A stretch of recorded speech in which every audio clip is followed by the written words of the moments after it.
சிந்துவெளி நாகரிகத்தின் சிந்துவெளி பண்பாட்டின் திராவிட அடித்தளம். சிந்துவெளி பண்பாட்டின் திராவிட அடித்தளம். இந்த புக்கு யார் எழுதியிருப்போம்? சிந்துவெளி பண்பாட்டின் திராவிட அடித்தளம் அப்படிங்கிற புக்கு வந்து யார் எழுதியிருப்போம்?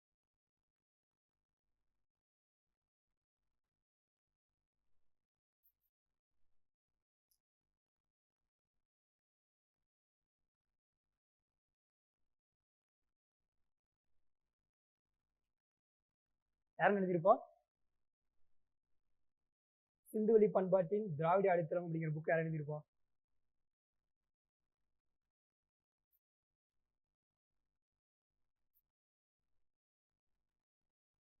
ரில்வான், பிரியங்கா,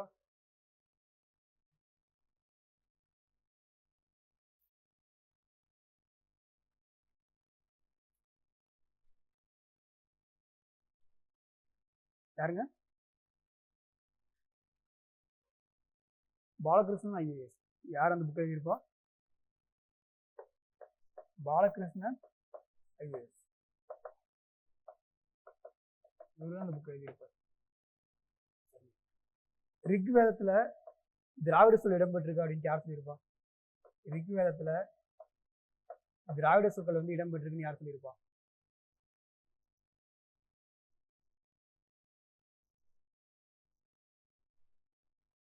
பர்ரோ சொல்லியிருப்பாரு. பர்ரோ வந்து சொல்லியிருப்பாரு ரிக்வேதத்துல 20 திராவிட எழுத்துக்கள் வந்து வார்த்தைகள் இடம்பெற்றிருக்கு, திராவிட மொழி வார்த்தைகள் வந்து சொற்கள் வந்து இடம்பெற்றிருக்கு அப்படின்னு சொல்லியிருப்பாரு. யாருன்னா பர்ரோ சொல்லியிருப்பாரு.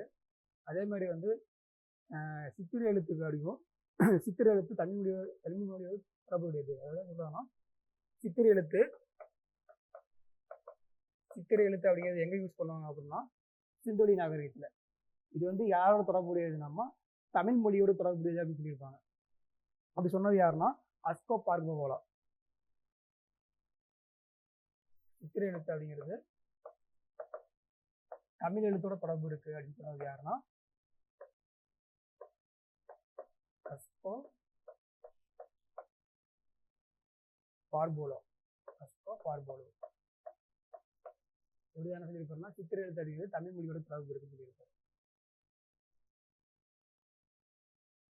ஓகே, அடுத்து என்ன பார்த்துட்டு இருந்தோம்னா ஐராவதம் மகாதேவன் பத்தி பார்த்துட்டு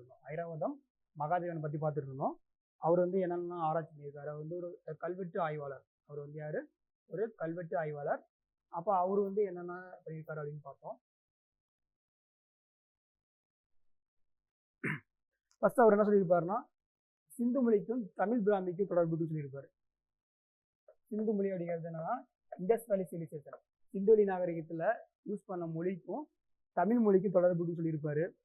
நெக்ஸ்ட் வந்து அதோட பானையோடு கீற்றோவியம் அப்படிங்கிறது ரெண்டுமே என்னன்னா இங்க எப்படி இருக்கோ அதே மாதிரிதான் அங்க இருக்குன்னு சொல்லியிருப்பாரு. சிந்துவெளி நாகரிகத்துல எப்படி இருக்கோ அதே மாதிரிதான் இங்க கீழடியில கிடைச்ச கீற்றோவியம், தமிழ்நாட்டுல சில இடத்துல கிடைக்கிற கீற்றோவியம் எல்லாமே ஒரே மாதிரி இருக்கு. அப்ப அதுக்கு இதுக்கும் ஒற்றுமை இருக்குன்னு சொல்லியிருப்பாரு. அதுக்கு வந்து இடுகுறி பெயர்கள், இடுகுறி சிறப்பு பெயர்கள் அப்படிங்கிறது என்னன்னா ரெண்டு பேருக்கும் ஒற்றுமை இருக்கு அப்படின்னு சொல்லியிருப்பாங்க. அப்புறமேட்டு என்னன்னா நம்ம ஒரு பேருக்கு முன்னாடி ஊர் பேர் வைக்கிற பழக்கம் அப்படிங்கிறது அங்கேயும் இங்கேயும் ஒற்றுமை இருக்குன்னு சொல்லியிருப்பாங்க. நெக்ஸ்ட் வந்து அரசியல் ஒற்றுமை இருக்கு. அங்க வந்து அதே மாதிரி அங்க வந்து நகர நாகரிகம் இருக்கு, இங்கேயும் வந்து நகர நாகரிகம் இருக்கு, அரசியல் ஒற்றுமை இருக்கு அப்படின்ட்டு இந்த ஒரு 5 ஸ்டேட்மெண்ட் சொல்லியிருப்பாங்க. ஆறாவதாக சொல்லியிருப்பாங்கன்னா அங்க இருக்க முத்திரைகள், சிந்துவெளியில கிடைச்ச முத்திரைகள் அப்படிங்கிறது என்னன்னா இங்க இருக்க சங்க இலக்கியம் கதைகள் இருக்கு பார்த்தீங்களா, சங்க இலக்கிய கதைகளோட தொடர்புடையது அப்படின்னு சொல்லியிருப்பாரு. மொத்தம் இது ஒரு 6 ஸ்டேட்மெண்ட் சொல்லியிருப்பாரு. இன்னும் வேற என்ன சொல்லியிருப்பாரு அப்படின்ட்டு பார்க்கலாம். லாஸ்ட் கிளாஸ் இதெல்லாம் பார்த்துருப்போம். ஃபர்ஸ்ட் என்ன பார்த்துருப்போம்? சிந்துவெளி மொழி அப்படிங்கிறது என்னன்னா தமிழ் பிராமிக்கும் இதுக்கும் சில ஒற்றுமை இருக்குன்னு சொல்லியிருப்பாரு. பானையோடு கீற்றோவியம் சொல்லியிருப்பாங்க. நெக்ஸ்ட் வந்து இடுகுறி பெயர்கள் அப்படின்ட்டு வைக்கிற பழக்கம் இருக்கு அப்படின்னு சொல்லியிருப்பாங்க. தென் வேற என்ன சொல்லியிருப்பாங்கன்னா பிறந்த ஊர் மாதிரி நம்ம பேர் இருக்குன்னா நம்ம பேருக்கு முன்னாடி என்ன பண்ணியிருப்பாங்கன்னா பிறந்த ஊர் வந்து சொல்ற வழக்கம் அப்படின்னு இருக்கு. நெக்ஸ்ட் வந்து என்ன பண்ணியிருப்பாங்கன்னா அரசியல் ஒற்றுமை இருக்கு, இங்க நகர நாகரிகமா இருந்துச்சு, அதே மாதிரி சிந்துவெளியிலேயே என்னன்னா நகர நாகரிகமா இருந்திருக்கு அப்படின்னு சொல்றாங்க. நெக்ஸ்ட் வேற எல்லாம் ஒற்றுமை அப்படின்றதுன்னா இதை தவிர வேற என்ன ஒற்றுமை இருக்கு? லாஸ்ட் கிளாஸ் அந்த 6 பாயிண்ட் பார்த்துருப்போம். அது தவிர வேற என்ன இருக்கு அப்படின்னு பார்க்குறோம். ஃபர்ஸ்ட் வந்து என்னன்னா நகர நாகரிகம். ஃபர்ஸ்ட் பாயிண்ட் என்னது? நகர நாகரிகம். இது வந்து எக்ஸாம்பிளோட நம்ம பார்க்க போறோம். இப்போ நகர நாகரிகம் அப்படின்ட்டு சொல்லியிருக்காரு. அப்போ இன்னும் குறிப்பிட்டு என்னன்னா என்னென்ன எக்ஸாம்பிள் இருக்கு? ஹரப்பா, ஹரப்பா, மொகஞ்சதாரோ.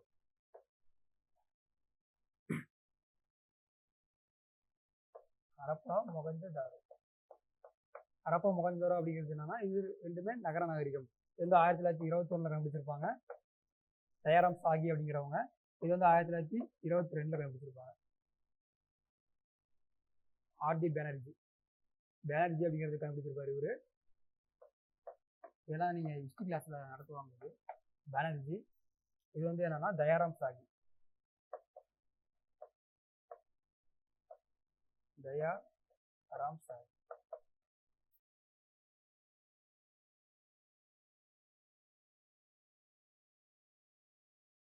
தயாராம் சாகி இவர் தான் என்ன பண்ணியிருப்பாங்கன்னா தயாராம் சாகி அப்படிங்கிறது என்ன பண்ணோம்னா ஹரப்பா, ஹரப்பா வந்து கண்டுபிடிச்சிருப்பாரு. ஆர்டி பேனர்ஜி அப்படிங்கிறது என்ன பண்ணா மொகஞ்சதாரோ. இப்போ இதே மாதிரி நகர நாகரிகம் அப்படிங்கிறது என்னன்னா இங்கேயே இருக்கு. நகர நாகரிகம் அப்படிங்கிறது என்னன்னா இங்கேயே இருக்கு. எக்ஸாம்பிளுக்கு வந்து ஆதிச்சநல்லூர், குறிப்பா கீழடி தான் எக்ஸாம்பிள் சொல்லணும்னா கீழடி. கீழடி எங்கெங்க இருக்கு? கீழடி அப்படிங்கிற பிளேஸ் எந்த டிஸ்ட்ரிக்ட்ல இருக்கு?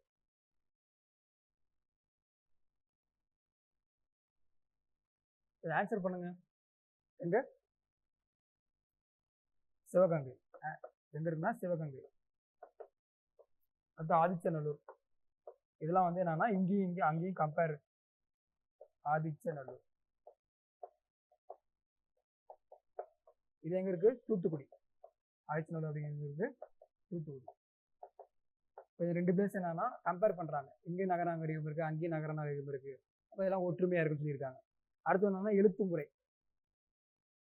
அடுத்து என்னது? நோட் பண்ணிக்கங்க டக்குன்னு.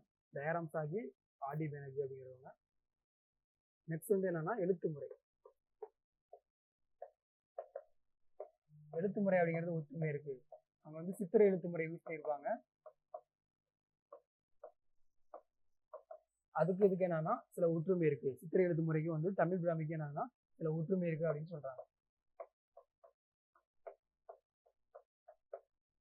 குறியீடுலாம் யூஸ் பண்ணி போடுறது, இங்கே வந்து குறியீடு யூஸ் பண்ணி போடுறது அப்படிங்கிறது சில ஒற்றுமை இருக்கு அப்படின்னு சொல்லியிருப்பாங்க.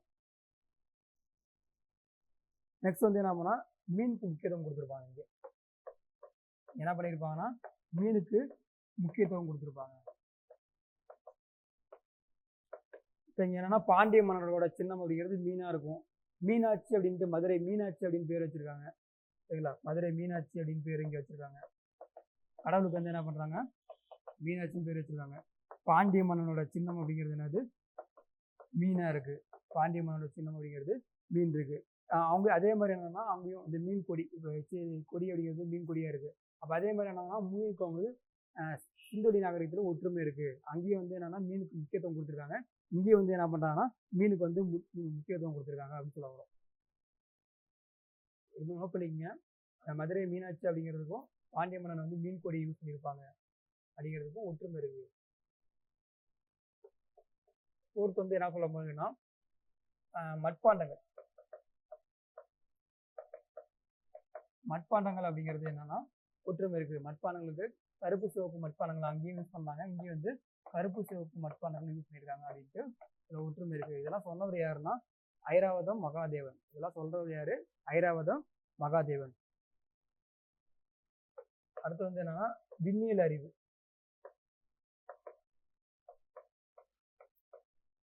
விண்ணியல் அறிவு அப்படின்னு சொல்றது ஒற்றுமை இருக்கு. பரிபடல்ல பார்த்துருப்பீங்க. அந்த எப்படி வந்து பூமி வந்து தோன்றுச்சு அப்படின்னு சொல்லியிருப்பாங்க. சரிங்களா? அதுக்கப்புறம் வந்து மணிவாசகம் மணிவாசகம் எழுதுனது திருவாசகம். மணிவாசகம் எழுதுனது திருவாசகம் அப்படின்னு நூலில் வந்து எப்படின்னா அண்டம் பிறந்ததை பற்றி சொல்லியிருப்பாங்க. சரிங்களா? அண்டப்பிறப்பு கொள்கையை பற்றி சொல்லியிருப்பாங்க. பரிபாடலில் வந்து சொல்லியிருப்பாங்க. அது பதிற்று பத்தில் சொல்லியிருப்பாங்க. பந்தர் உலகம் அப்படின்ட்டு வயிற்று பத்தில் சொல்லியிருப்பாங்க. எல்லாரும் சும்மா கேட்டுக்கங்க, தமிழ் படிக்கிறவங்க கேட்டுக்கங்க. விண்ணியல் அறிவு அப்படிங்கிறது என்னன்னா இங்கேயும் தமிழ்நாட்டு மக்கள், அதாவது சிந்துவெளிக்கும் இங்கே இருக்கிற மக்களுக்கு வந்து ஒற்றுமை இருக்கு. விண்ணியல் அறிவு அப்படின்ட்டு எக்ஸாம்பிளுக்கு வந்து விண்மீன் அறிவுன்னு சொல்லுவாங்க. விண்மீன் பற்றி தெரிஞ்சிருந்தாங்க. விண்மீன் பற்றி எத்தனை நட்சத்திரம் வச்சு என்ன பண்ணுவாங்கன்னா சில கணக்கெல்லாம் வைப்பாங்க. இப்போ மழை வரும், இப்போ மழை வராது அப்படின்னு சொல்கிற அறிவாகட்டும், இப்போ இங்கே இருக்க நட்சத்திரத்தை வச்சு அவங்க வந்து ஜோசியம் பார்க்குறதாகட்டும், இது மாதிரி விண்மீன் பற்றி என்னன்னா அவங்களுக்கு அறிவு இருந்துச்சு. அது வந்து என்னன்னா நம்ம விண்ணியல் அறிவுன்னு வச்சுக்கிறோம். அதை பற்றின அறிவு இருக்குது. இதெல்லாம் வந்து ஒற்றுமை இருக்குன்னு சொல்லியிருப்பாங்க. அடுத்து வந்து வணிக முறை. 6வது வந்து என்னன்னா வாணிப முறை.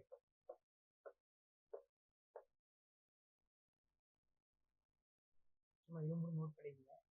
வந்து ஸ்டார்ட் வச்சா அது சொல்லாம போட்டுக்கூடாது. திருவாசகம் அப்படிங்கிறது என்ன சொல்லியிருப்பாங்கன்னா, திருவாசகத்துல அண்ட பிறப்பு கொள்கையை பற்றி சொல்லியிருப்பாங்க. திருவாசகத்துல அண்ட பிறப்பு கொள்கையை பற்றி சொல்லியிருப்பாங்க. அடுத்து பரிபாடல்.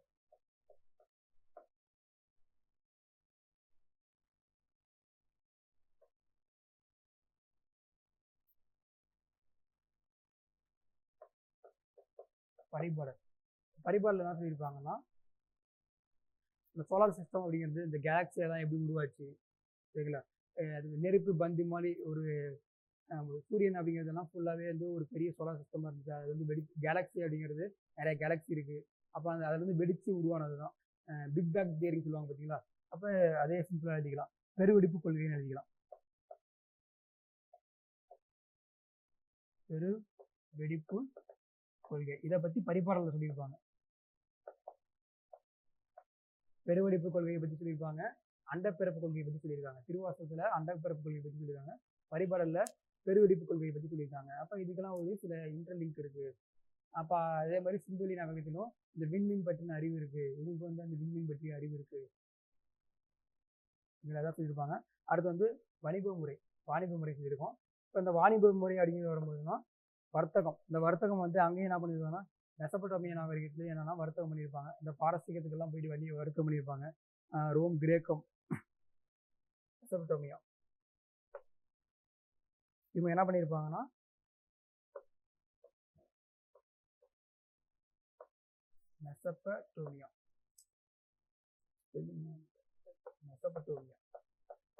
மெசபடோமியா நெக்ஸ்ட் வந்து என்னன்னா வேற எங்கே போயிருப்பாங்கன்னா பாரசீகம் இதெல்லாம் வணிகம் பண்ணியிருப்பாங்க.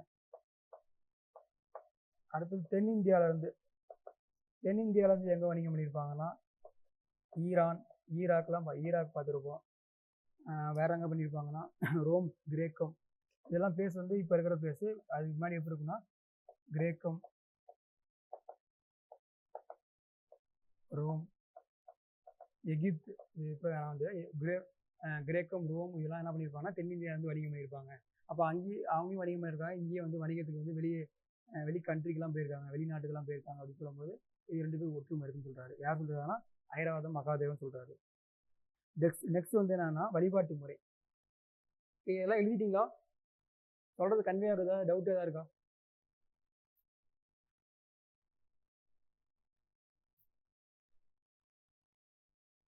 ஆன்சர் பண்ணுங்க. ஓகே, கன்வே ஓகே தானே.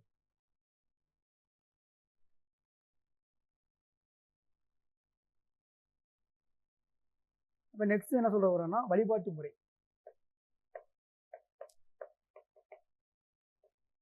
நெக்ஸ்ட் வந்து என்னது வழிபாட்டு முறை. வழிபாட்டு முறை அப்படிங்கும்போது தாய் கடவுள் யூஸ் பண்றாங்க. அங்க இந்த என்ன கும்பிடுறாங்கன்னா தாய் கடவுள். இப்போ தாய் கடவுள் அப்படிங்கிறது அங்க எப்படின்னா இங்க மொஹஞ்சதாரோ, ஹரப்பா அப்படிங்கிற இடத்துல வந்து தாய் கடவுள் வழிபாடு இருக்கு. அதே மாதிரி இங்க வந்து சக்தி வழிபாடு நமக்கு தெரியும். சிவன் பராசக்தி வந்து கும்பிட்டு இருக்கோம். சக்தி வழிபாடு அப்படின்னு இருக்கு, தாய் கடவுள் வழிபாடு அப்படின்ட்டு கும்பிடுறோம். இங்கே சக்தி வழிபாடு இருக்கு. அதே மாதிரி வந்து அங்கே வந்து பசுபதி வழிபாடுன்னு சொல்லுவாங்க. அங்கே என்ன சொல்லுவாங்கன்னா பசுபதி முத்திரை போயிட்டு இங்கே பசுபதி. இது வந்து உங்களுக்கு வந்து சிந்துவெளி நாகரிகம் நடத்தும் போது பாருங்க, இண்டஸ்ட்ரியல் சிவிலைசேஷன் நடத்திருந்தாங்கன்னா உங்களுக்கு வந்து இதெல்லாம் சொல்லியிருப்பாங்க. பசுபதி முத்திரை அப்படின்ட்டு சொல்லியிருப்பாங்க. பசுபதி முத்திரை. இந்த முத்திரையில் என்னென்ன இருக்கும்னா யானை, புலி, எருதெல்லாம் இந்த முத்திரையிலே இது பண்ணியிருப்பாங்க.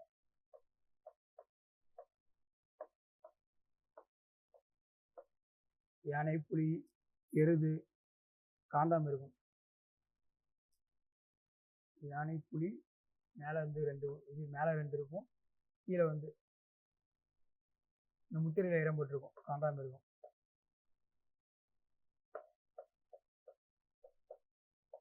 இதெல்லாம் வந்து என்னன்னா அந்த முத்திரை வழிபட்டுருக்கும். அதே மாதிரி இங்கே என்ன பண்ணுறோம், சிவன் வழிபாடு இதை கம்பேர் பண்ணுறாங்க. சிவன் வழிபாடோட இங்கே கம்பேர் பண்ணுறாங்க. சிவன் வழிபாடோட கம்பேர் பண்ணுறாங்க. அதே மாதிரி என்னன்னா சில விலங்குகள்லாம் வழிபடுவாங்க. நமக்கு முருகன்னா என்ன பண்ணால் மயில் வந்து வழிபடுறாங்க, விநாயகருக்கு ஒரு வாகனம் வச்சு வழிபடுறாங்க. அடுத்து வந்து என்ன சிவனுக்கு ஒரு வாகனம், அந்த மாதிரி வந்து ஒவ்வொரு இதுக்கு என்ன பண்ணுறாங்கன்னா ஒரு வாகனத்தை வச்சு வழிபடுறாங்க. அப்போ அதே மாதிரி அங்கேயும் சிந்துவெளி நாகரிகத்தில் என்ன பண்ணியிருப்பாங்கன்னா அவங்க விலங்குக்கு வந்து வழிபட்டு மரபு இருக்கு, விலங்கு வழிபாடு. மூணாவது என்னன்னா விலங்கு வழிபாடு. விலங்கு வழிபாடு இப்போ விலங்கு வழிபாடு அப்படிங்கிறது யானை, மாடு அதெல்லாம் வந்து என்ன பண்ணோம் வழிபடுறாங்க. யானை, மாடுலாம் என்ன பண்ணுறாங்கன்னா அங்கே வழிபடுறாங்க.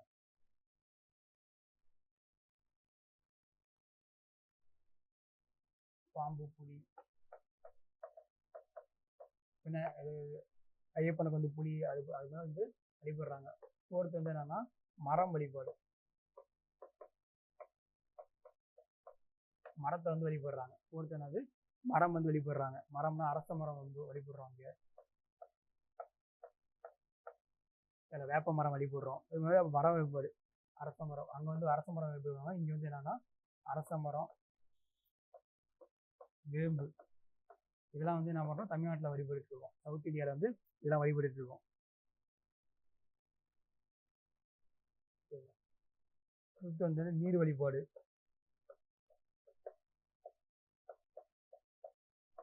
என்னன்னா நீர் வழிபாடு, நெருப்பு வழிபாடு. நீர் வழிபாடு வழிபடுறோம். அடுத்து வந்து என்னன்னா நெருப்பு வழிபாடு. திருவண்ணாமலை வந்து என்ன சொல்லியிருப்போம், தீபத்துக்கெல்லாம் அங்கே வந்து வழிபடுவோம். நெருப்பு வழிபாடு அப்படிங்கிறது முக்கியத்துவம் வாய்ந்த இடம் என்னன்னா திருவண்ணாமலை தான்.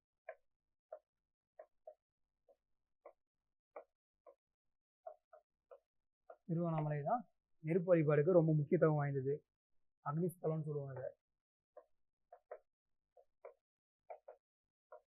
பஞ்சபூதங்கள் வழிபாடு ஒவ்வொன்றும் சொல்லியிருப்பாங்க. இது வந்து இதுக்கு என்ன சொல்லிருக்காங்கன்னா நெருப்பு வழிபாடுக்கு வந்து திருவண்ணாமலை சொல்லியிருப்பாங்க.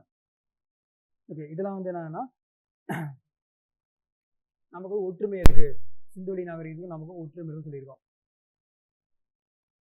ஓகே, இதான் வந்து இந்த டாபிக். இந்த இது சொல்லியிருப்போம், லாஸ்ட் சொல்லியிருப்பாங்க சிந்துவெளி கோட்பாடு அப்படிங்கிறதுக்கு இவ்வளோதான். இந்த டாபிக் வந்து இவ்வளோதான். நெக்ஸ்ட் வந்து என்னன்னா ஒரு சிலது விட்டுருப்போம். செப்பேடுகள் வந்து நாணயங்கள் செப்பேடு விட்டுருப்போம். செப்பேடு கல்வெட்டுகள் சில விட்டுருப்போம். சரிங்களா, அதை மட்டும் பார்த்துருவோம். அதை பார்த்துட்டு அடுத்து வந்து ஆர்கியாலஜி சம்மந்தமாக ஆதிச்சநல்லூர், அது கீழடி சம்மந்தமாக என்னென்ன குறிப்பு இருக்கோ அதை பார்த்துருவோம். ஃபர்ஸ்ட் வந்து செப்பேடுகள். அடுத்த டாபிக் என்னது செப்பேடு.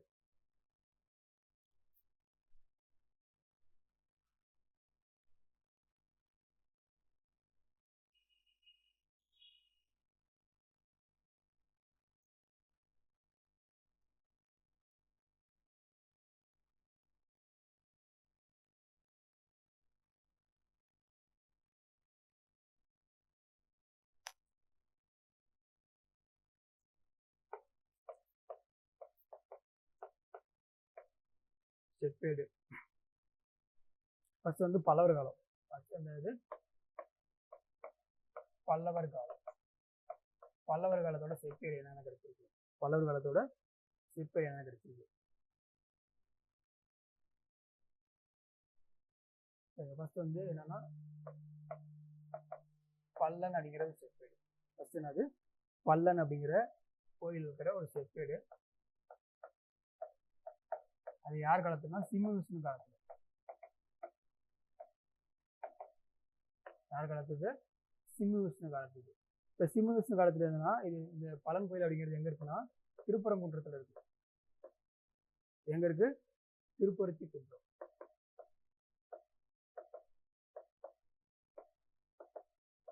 எங்க இருக்கு, திருப்பருத்தி குன்றம் இருக்கு.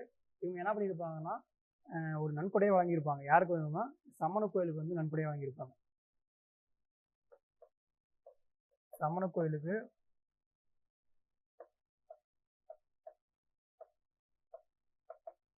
வழங்கிய தானம், வழங்கிய தானம் அதை பற்றி சொல்கிற கல்வெட்டு எங்கே இருக்குன்னா பல்லன் கோயில் செப்பேடு இருக்குது.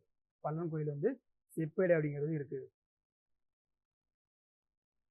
பல்லவர் காலத்தில் பல்லன் கோயில் அப்படிங்கிற செப்பேடு அப்படிங்கிறது எங்கே இருக்குன்னா திருப்பருத்தி கூட்டத்தில் இருக்குது. அது வந்து சமண கோயிலுக்கு வந்து வழங்கிய தானத்தை பற்றி சொல்கிறது. அது வந்து எந்த பீரியட் அப்படின்னா சிம்ம விஷ்ணு காலத்தில் இருக்குது. சிம்ம விஷ்ணு காலத்தில். அடுத்து என்னன்னா செகண்ட் வந்து காசக்குடி செப்பேடு. இப்போ இன்டர் பண்ணுங்க, அப்போ தான் வந்து அடுத்து கரெக்டாக இருக்கும். எழுதிட்டு இருக்கீங்களா கரெக்டாக எல்லாமே? ஒருத்தர் மட்டும் தான் ஆன்சர் பண்ணுறாங்க, மற்றவங்க ஆன்சர் பண்ண மாட்டேறீங்க.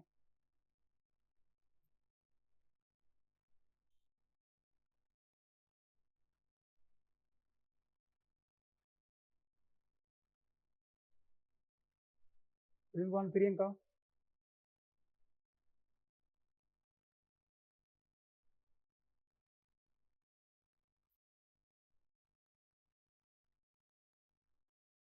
ஆன்லைன் தான் இருக்கீங்களா?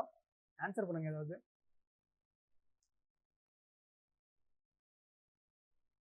ஓகே ஆன்சர் பண்ணுங்க. ஏதோ நான் கேட்டுட்டு இருக்கேன்ல, அது எதுவுமே மற்ற ஒருத்தவங்க இப்படி தான் இருக்கீங்களா, மற்றவங்க இல்லையா?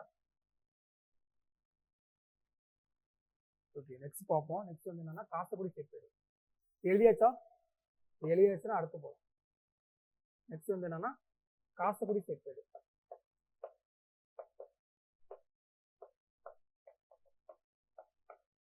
காசக்குடி செப்பேடு. இந்த காசக்குடி செப்பேடு இது இன்னொன்று என்னன்னா உதயேந்திரம் செப்பேடு. காசக்குடி உதயேந்திரம் செப்பேடு. இந்த உதயேந்திரம் செப்பேடு யார் எங்க காலத்துல? நந்திவர்மன் காலத்துல.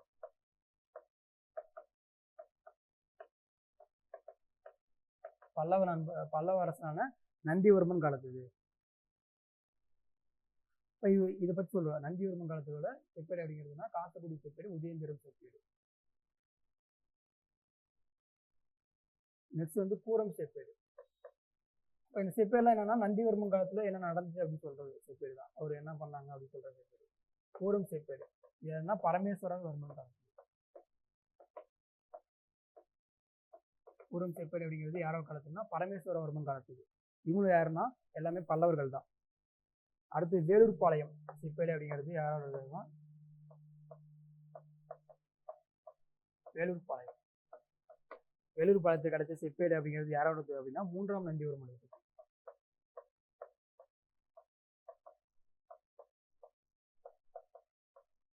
மூன்றாம் நந்திவர்மன் பற்றி தான் வேலூர் பாளையம் செப்பேடு. அடுத்து வந்து ஆயக்குல மன்னன் ஒரு செப்பேடு கிடைச்சிருக்கும். ஆயக்குல மன்னன் செப்பேடு வந்து 9ஆம் நூற்றாண்டு. ஆயக்குல மன்னன் ஆயக்குல அப்படின்னா என்னன்னா இவங்க வந்து ஒரு சிறு மன்னர்களா இருப்பாங்க. பெரிய அரசர்கள் எல்லாமே என்னன்னா சின்ன சின்ன வெளியில அரசர்களா இருப்பாங்க. அப்ப அவங்கள பத்தி ஒரு செப்பேடு இருக்கு. அது என்னன்னா கேட்பாங்க இந்த கர்ணன் தடக்கன் செப்பேடு அப்படிங்கிறது. கர்ணன் தடக்கன் செப்பேடுன்னு யாரை பத்தி சொல்லுவோம்னா இந்த ஆய்குல மன்னனை பத்தி சொல்லுது. இந்த ஆய்குல மன்னனை பத்தி சொல்றதுன்னா கர்ணன் தடக்க செப்பேடு. கர்ணன் தடக்கன் செப்பேடு.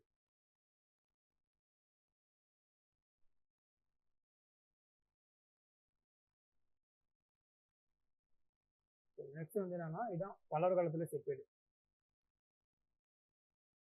நெக்ஸ்ட் வந்து சோழர் காலம். அடுத்து என்னது? சோழர் காலத்தோட செப்பேடு.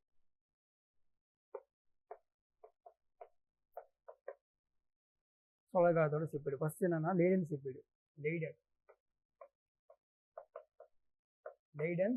செப்பேடு.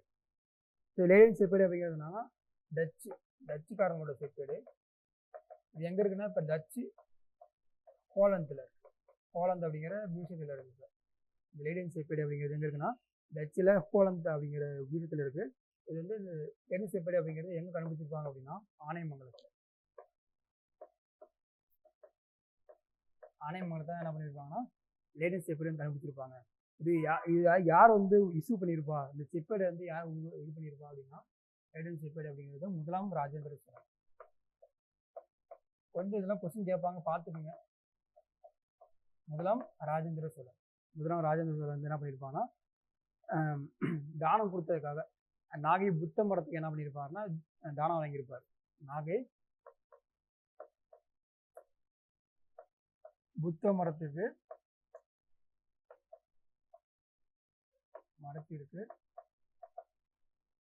தானம் வழங்கியிருப்பாங்க. அதை பத்தி சொல்ற செப்பேடு தான் அது சோழ காலத்து லெடின் செப்பேடு. நாகை புத்த மடத்துக்கு வாங்கின செப்பேடு தான் அது லெடின் செப்பேடுன்னு சொல்றோம். முதலாம் ராஜேந்திரன்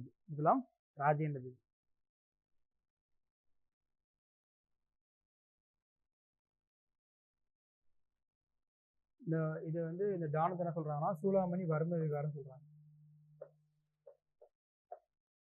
சூளாமணி வர்ம விகாரம் சொல்றாங்க.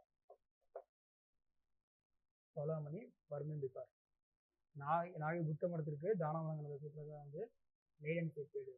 இது வந்து யார் காலத்துக்குன்னா சோழ காலத்துக்கு.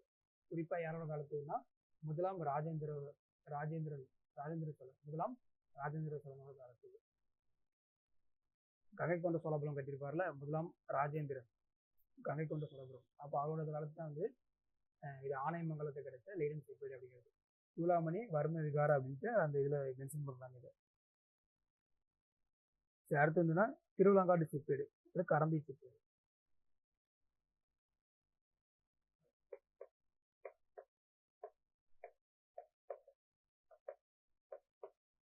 திருவிழாங்காடு செப்பேடு. அடுத்து வந்து என்னன்னா கரந்தை செப்பேடு.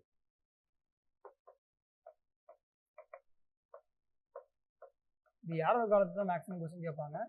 இந்த திருவிழாங்காடு செப்பேடு அப்படிங்கிறது என்னன்னா அந்த காலத்துல இருந்த உடன்கட்டை ஏறுதல் முறை பற்றி சொல்லியிருப்பாங்க. உடன்கட்டை ஏறுதல் அந்த காலத்துல இருந்துச்சு அப்படின்னு சொல்லியிருப்பாங்க. இது திருவிழாங்காடு செப்பேடு பற்றி சொல்லியிருப்பாங்க. யாருன்னா முதலாம் பராந்தக காலத்துல இருந்திருக்கும். இந்த திருவிழாங்காடு அப்படிங்கிற செப்பேடு அப்படிங்கிறது என்னன்னா முதலாம் பராந்தகன் பற்றி எழுதியிருக்கும். இது ரெண்டு தான் இருக்கு. ஃபர்ஸ்ட் வந்து திருவிழாங்காடு செப்பேடு அப்படிங்கிறது முதலாம் பராந்தகன் காலத்துல என்ன இருந்துச்சு ஃபர்ஸ்ட் எழுதியிருக்கோம். அடுத்து வந்து இது கரந்தை செப்பேடு. ஆனால்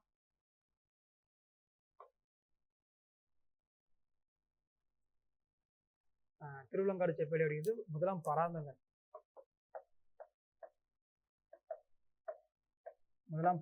சோழன். அப்ப அவர் காலத்துல என்ன சொல்லியிருப்பாங்கன்னா வீர சோழ இளங்கோவன் அப்படிங்கிறது என்னன்னா வீர சோழிய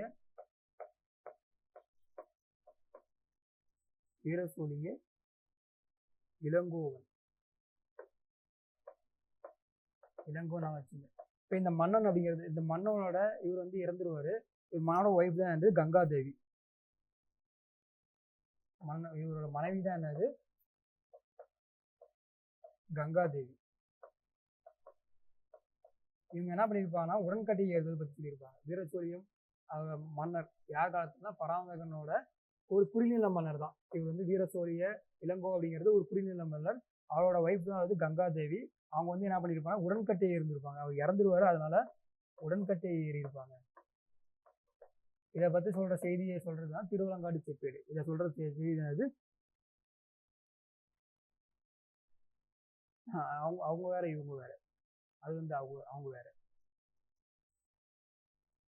அதனாலதான் வந்து இந்த பேர் சொல்லி சொன்னேன். சரிங்களா? இவங்களோட ஒய்ஃப். சரிங்களா? வீரசோழிய இளங்கோ அப்படிங்கிற இளங்கோவன் அப்படிங்கிற ஒய்ஃப். இவர் எந்த காலத்துலன்னா முதலாம் பராந்தகன். நீங்க சொன்ன கங்காதேவிலாம் வந்து இதுல வரும், விஜயநகர பேர்ல வரும். சரிங்களா? அந்த குமார கம்பண்ணா அப்படிங்கிற ஒய்ஃப் தான் கங்காதேவி. மதுரா விஜயம். அப்ப அது வந்து அது வேற இது வேற. சரிங்களா? அடுத்து வேற என்ன, சுந்தர சோழன் ஒருத்தர் இருப்பாரு. சுந்தர சோழன் இவரோட மனைவி வானமார் தேவி. அது என்னன்னா வானமார் தேவி. இவரோட மனைவியான வானமா தேவி.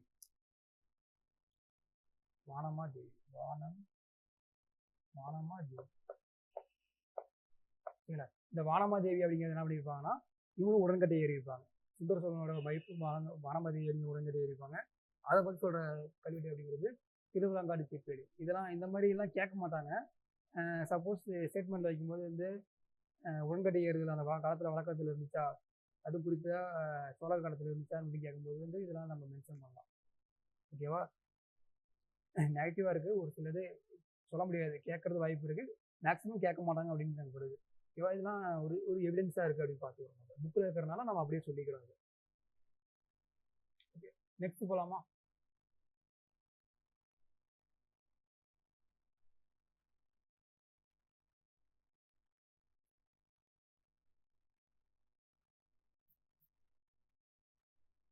இப்போ நெக்ஸ்ட் பார்க்கும்போது என்னன்னா, இந்த ரெண்டுமே இந்த திருவிலங்காடு செப்பேடு மற்றும் கரந்தை செப்பேடு, இதெல்லாம் ஊர் பேரு. கரந்தை, ரெண்டுமே கரந்தை செப்பேடு.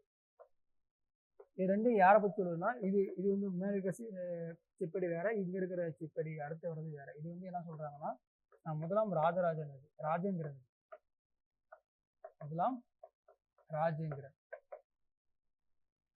ராஜேந்திரனோட இதுதான் செல்வெட்டு. இது வந்து என்னன்னா, பழையனூர் நீர்ப்பாசன முறை பற்றி சொல்லியிருக்கோம்.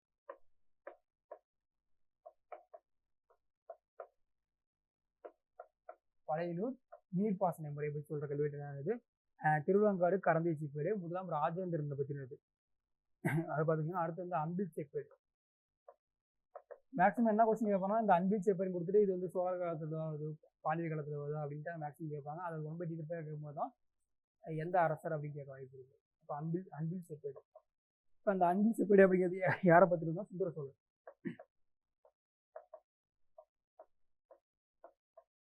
அன்பில் செப்பேடு அப்படிங்கிறது யாரை பற்றி இருந்தால் சுந்தர சோழன் பற்றி இருக்கு.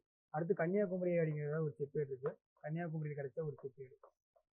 இப்போ இது யாரை சொல்றேன்னா வீரராஜேந்திரன்.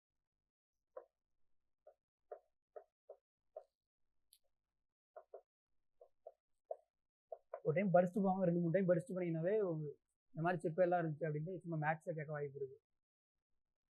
சரிங்களா? கன்னியாகுமரி அப்படிங்கிறது வீரராஜேந்திரன் பற்றின செப்பேடு. அடுத்து வந்து வீரராஜேந்திரன் பற்றின இன்னொரு செப்பேடு இருக்கு. அப்போ அது என்ன தெரியும்னா திருவாடுதுறை கல்வெட்டு அப்படின்னு சொல்றாங்க. திருவாடுதுறை கல்வெட்டுன்னு சொல்றாங்க.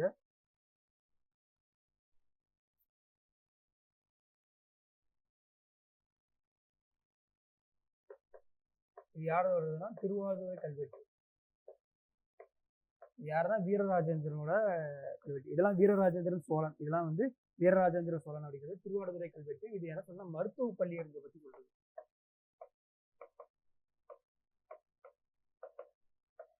மருத்துவ பள்ளி இருந்ததை பத்தி என்ன சொல்லுதுன்னா இது சொல்லுது. நெக்ஸ்ட் இதான் வந்து என்னன்னா சோழர்கள் பத்தினது. அடுத்து வந்து பாண்டியர்கள். அடுத்து யாரை பத்தினதுன்னா பாண்டியர்களோட பத்தினது.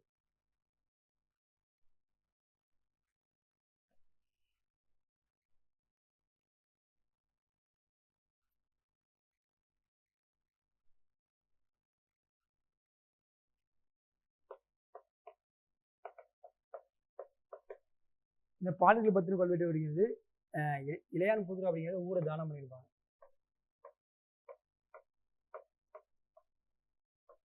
இளையான் புதூர் அப்படிங்கிற ஊர் ரெண்டு தானம் பண்ணியிருப்பாங்க. யார் பண்ணியிருப்பாங்கன்னா இளையான் புதூர் அப்படிங்கிறது ஊரை இந்த ஊர் இங்க இருக்க கிடைச்ச ஒரு செப்பேடு ஊர் தானம் பண்ணியிருப்பாங்க. ஊர் தானம் யார் பண்ணியிருப்பாருன்னா அரிகேசரி மாலவர்மன் பண்ணியிருப்பாரு.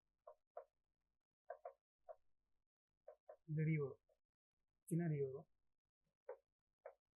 அரிகேசரி மாரவர்மன் யாருக்கு பண்ணியிருப்பா அப்படின்னா பரத்வாஜ் நாராயணப்பட்ட சோமயாஜுலு.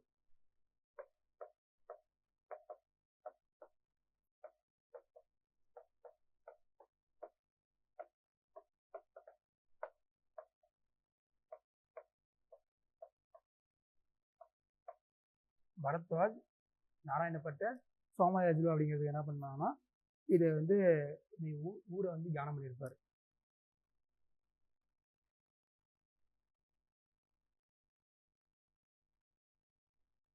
இளையான்புதூர் செப்பேடுன்னு வச்சுக்கலாம். இளையான்புதூர் செப்பேடு அப்படிங்கிறது என்னன்னா ஊர் தியானத்தை பற்றி சொல்றாங்க. அரிகேசரி மாரவர்மன் அப்படிங்கிறது பரத்வாஜ் நாராயணப்பட்ட சோமயாஜுலு அப்படிங்கிறது என்ன பண்ணியிருப்பாங்கன்னா இந்த ஊரை தியானம் பண்ணியிருக்காங்க. பிராமின்ஸ்க்கு வந்து என்னன்னா நன்கொடை கொடுத்துருக்காங்க. சரி, அடுத்து வந்து வேலுக்குடி செப்பேடு. இது வந்து களப்பிரர் வெற்றி அந்த கடும்பன் அப்படிங்கிற பாண்டிய அரசர் இருப்பார். அவர் வந்து என்ன பண்ணியிருப்பாருன்னா களப்பிரர்களை தோக்கடிச்சுட்டு அதுக்கப்புறம் வந்து வெற்றி பெற்றிருப்பார். யார்? கடும்பன் அப்படிங்கிற பாண்டிய அரசர். பாண்டிய அரசன் தோற்ற வைக்கிறதுக்கு காரணம் வந்து அதாவது பிற்கால பாண்டியர்களை தோற்கிறதுக்கு காரணம் யாராக இருப்பாங்கன்னா இந்த கடும்பன் அப்படின்னு இருப்பார். இந்த கடும்பன் தான் என்ன பண்ணியிருப்பாங்கன்னா களப்பிரர்களை தோக்கடிச்சுட்டு இங்கே வந்து ஆட்சி பண்ணியிருப்பாங்க. பல்லவர் காலத்தில் யார் வந்து தோக்கடிச்சிருப்பாங்கன்னா சிம்ம விஷ்ணு அப்படிங்கிறவர் வந்து களப்பிரர்களை தோக்கடிச்சுட்டு அடுத்து ஆட்சி பண்ணியிருப்பாங்க. களப்பிர காலம் அப்படிங்கிறது கிபி 300லேருந்து கிபி 600 வரைக்கும் இருந்திருக்கும். ஒரு 300 வருஷம் அப்படிங்கிறது இருண்ட காலமாக இருந்திருக்கும். அதை தாண்டி வர்றது வந்து என்னன்னா பல்லவர் காலத்தில் அந்த காஞ்சிபுரம் அந்த ரீஜியன்லாம் யாரை வந்து பிடிச்சிருப்பாங்க அப்படின்னா சிம்ம விஷ்ணு பிடிச்சிருப்பாரு. அதே மாதிரி பாண்டிய நாடை யாரை பிடிச்சிருப்பாங்க அப்படின்னா இது ஃபுல்லாகவே கலப்பர்கள் அப்படிங்கிறது எல்லா இடத்துக்குமே ஆட்சி பண்ணியிருப்பாங்க. யாருமே இருக்க மாட்டாங்க. சோழர்கள் இருக்க மாட்டாங்க, பாண்டியர்கள் இருக்க மாட்டாங்க, பல்லவர்கள் யாருமே இருக்க மாட்டாங்க. இதுக்கு அப்புறம் தான் அவங்க வந்து ஆட்சி வச்சுக்கிறாங்க. அதேமாதிரி தென்னிந்தியாவை அதாவது குறிப்பாக மதுரை ரீஜியன் வந்து யார் வந்து திரும்ப பிடிச்சிருப்பாங்கன்னா கடும்பன் அப்படிங்கிறவர் வந்து திரும்ப ஆட்சி கைப்பற்றி பிற்கால பாண்டிய வம்சம் அப்படின்னு தோற்றுவிக்கும். அதில் தான் வந்து என்னன்னா இந்த அரிகேசரி மாறவர்மன்லாம் வருவார். கடும்பனுக்கு அப்புறம் வரவர் தான் வந்து இந்த அரிகேசரி மாறவர்மன். ஒரு சமணர்களை வந்து நிறைய பேர் வந்து எப்படி இருப்பாங்கன்னா இவர் நிறைய பேர் கொண்டிருப்பார். அரிகேசரி மாறவர்மன் அப்படிங்கிறது சமணர்கள் நிறைய பேர் கொண்டிருப்பாரு. இதெல்லாம் நீங்கள் ஹிஸ்ட்ரியில் பார்ப்பீங்க. சும்மா ஒரு ரீகால் மாதிரி நான் வச்சுக்கோங்க. நெக்ஸ்ட் வந்து திருஞான சம்பந்தர். திருஞான சம்பந்தர் அப்படிங்கிற என்ன பண்ணியிருப்பாருன்னா அரிகேசரி மாறவர்மனை சமணத்துல வந்து சைவத்துக்கு மாற்றிருப்பார். சமணத்துல வந்து திருஞான சம்பந்தர் அப்படிங்கிறவர் அரிகேசரி மாறவர்மனை சமணத்துல வந்து என்ன பண்ணியிருப்பாருன்னா சைவத்துக்கு மாற்றிருப்பாரு. இவர் கூன் பாண்டியன்னு சொல்லுவாங்க. அடுத்து வந்து என்னன்னா சமணர்களை வந்து கழுவேற்றினு சொல்லியிருப்பாங்க.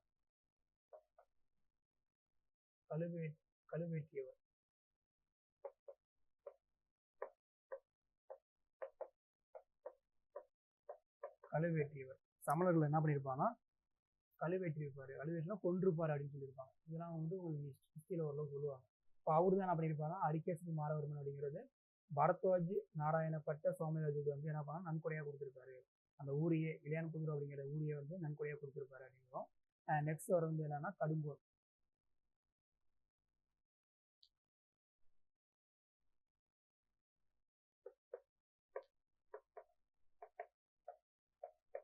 கடும்பன் அப்படிங்கிற இவரு ஒரு என்னன்னா பாண்டிய அரசர்கள் இதை வெற்றி பெற்ற செய்தியை சொல்றது. கலப்பரங்கள் வெற்றி. கடும்பன் கலப்பரர் இது யாரை வெற்றி பெற்றிருப்பாருன்னா கடும்பன் வெற்றி பெற்றிருப்பாரு. சொல்ற செய்தி என்னன்னா வேள்விக்குடி செப்பேடு. வேள்விக்குடி செப்பேடு தான் அது. இதை பத்தின செய்தி சொல்லுது. நெக்ஸ்ட் வந்து என்னன்னா நெடுஞ்செழியன் அப்படின்ட்டு இருக்காரு. அவரோட மூதாதையர் அவர் என்ன பண்ணியிருப்பாருன்னா முதுகுடுமி பெருவழுதி. இப்போ நெடுஞ்செழியன் அப்படிங்கிற ஒரு பாண்டிய அரசர் இருக்காரு. அவரோட மூதாதையர் அப்படிங்கன்னா தாத்தாவோட தாத்தாவுக்குலாம் யாராவது இருக்கலாம். அவங்க என்னன்னா முதுகுடுமி பெருவழுதி அப்படின்னு சங்க காலத்தில் பார்த்துருப்பீங்க. நம்ம பார்த்துருப்போம் முதுகுடுமி பெருவழுதி. சங்க காலத்தில் என்ன பண்ணியிருப்பாருன்னா வேத வேள்வியை நடத்தியிருப்பாரு அப்படின்னு பார்த்துருப்போம். வேத வேள்வியை நாணயத்தில் வந்து வடிவமைச்சிருப்பாரு அப்படின்ட்டு முதுகுடுமி பெருவழுதின்னு பார்த்துருப்போம்.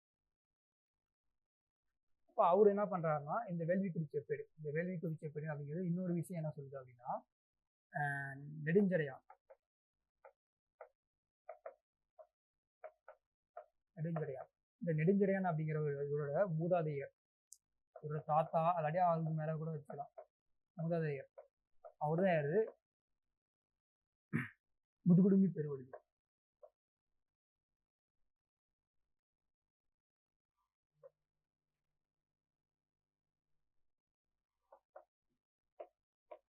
முதுகுடுமி பெருவழுதி வழுதின்னு வந்தாவே பாண்டிய அரசர். இவர் என்ன பண்ணியிருப்பாருன்னா ஒருத்தருக்கு நிலத்தை தானமாக வழங்கியிருக்காரு. இப்போ யாருக்கு நிலத்தை வந்து தானமாக வழங்குறாரு அப்படின்னா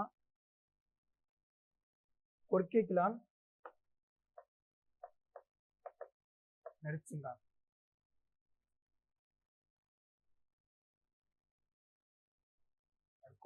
கொர்க்கேகிலான்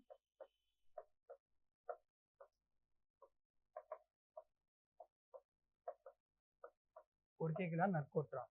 இந்த கொர்க்கேகிலான் நற்கோட்ரான் அப்படிங்கிறது யார் இருக்குன்னா முதுகுடுமி பெருவழுதியோட காலத்துக்கு. கொர்க்கேகிலான் நற்கோட்ரான் அப்படிங்கிறது முதுகுடுமி பெருவழுதி காலத்துக்கு. அவரோட வாரிசு இருப்பாங்க பார்த்தீங்களா, இந்த கொர்க்கேகிலான் நற்கோட்ரான் அப்படிங்கிற வாரிசு இருப்பாங்க. அவர்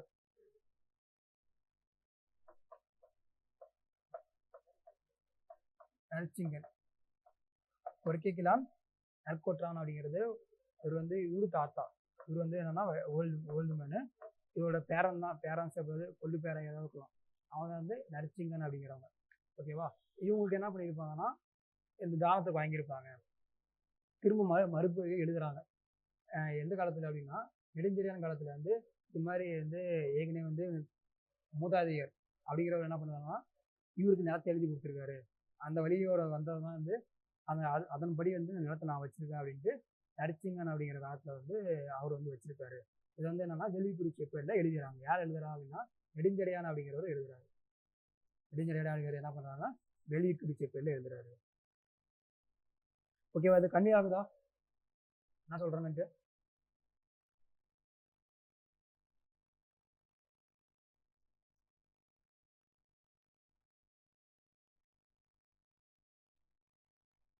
விட்டு விட்டு விட்டு விட்டு கேட்குதுங்களா?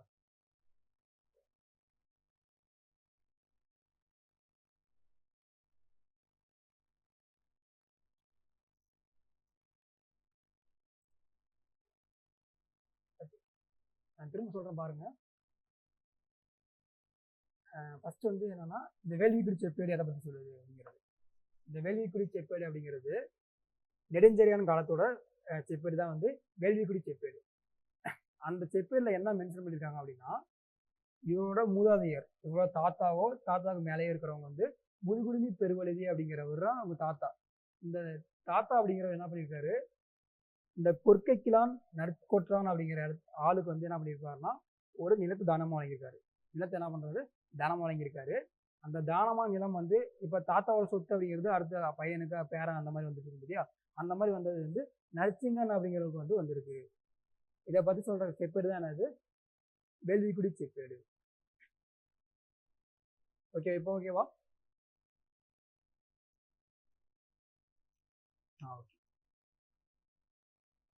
இது வந்து அதான் இந்த இது ஒரு கான்செப்ட், இது ஒரு பாயிண்ட், இது ஒரு ரெண்டாவது பாயிண்ட். இந்த வேள்விக்குடி செப்பேடு அப்படிங்கிறது ரெண்டு வார்த்தை ரெண்டுமே சொல்லுது.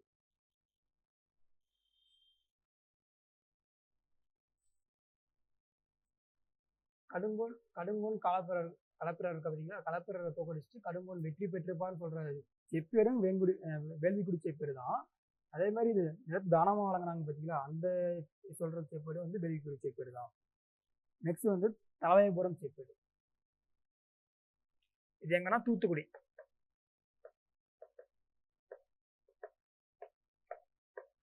தூத்துக்குடியோட தலைமைபுரம் செப்பேடு. தலைமைபுரம் செப்பேடு. தலைமைபுரம் செப்பேடு அப்படிங்கிறது யாரை பத்தி சொல்லுதுன்னா பராந்தகன் வீரநாராயணன். இவர் வந்து பாண்டியர் தான். பராந்தகன் வீரநாராயணன்.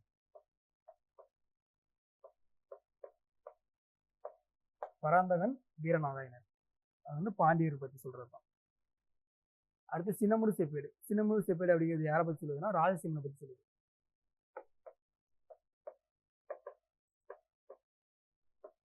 சின்னமுடு செப்பேடு அப்படிங்கிறது ராஜசிம்மனை பத்தி சொல்லுது.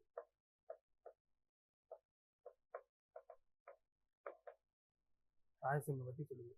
நெக்ஸ்ட் வந்து சிவகாசி செப்பேடு.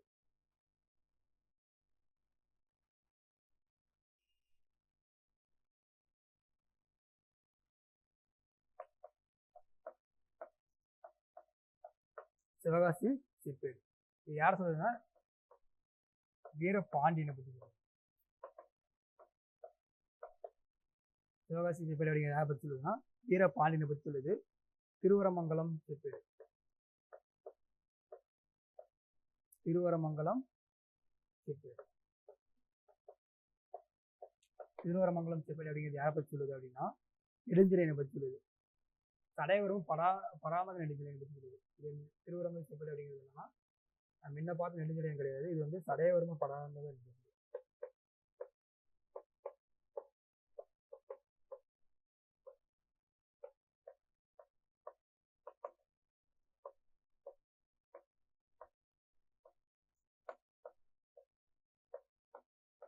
சடையவர்ம பராந்தக நெடுஞ்செழியனை பத்தி சொல்லுது.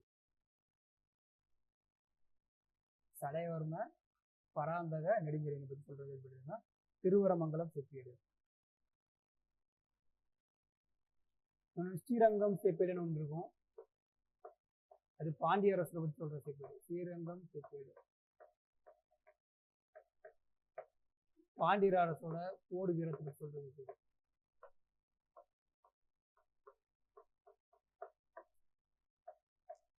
போர் வீரத்தை சொல்றது ஸ்ரீரங்கம் செப்பேடு எழுதிடுவோம். இவ்வளவுதான் வந்து என்னன்னா சிப்பலை பற்றின வாக்கு. இது வந்து தமிழ்நாட்டில் கிடைச்ச செப்பேடு.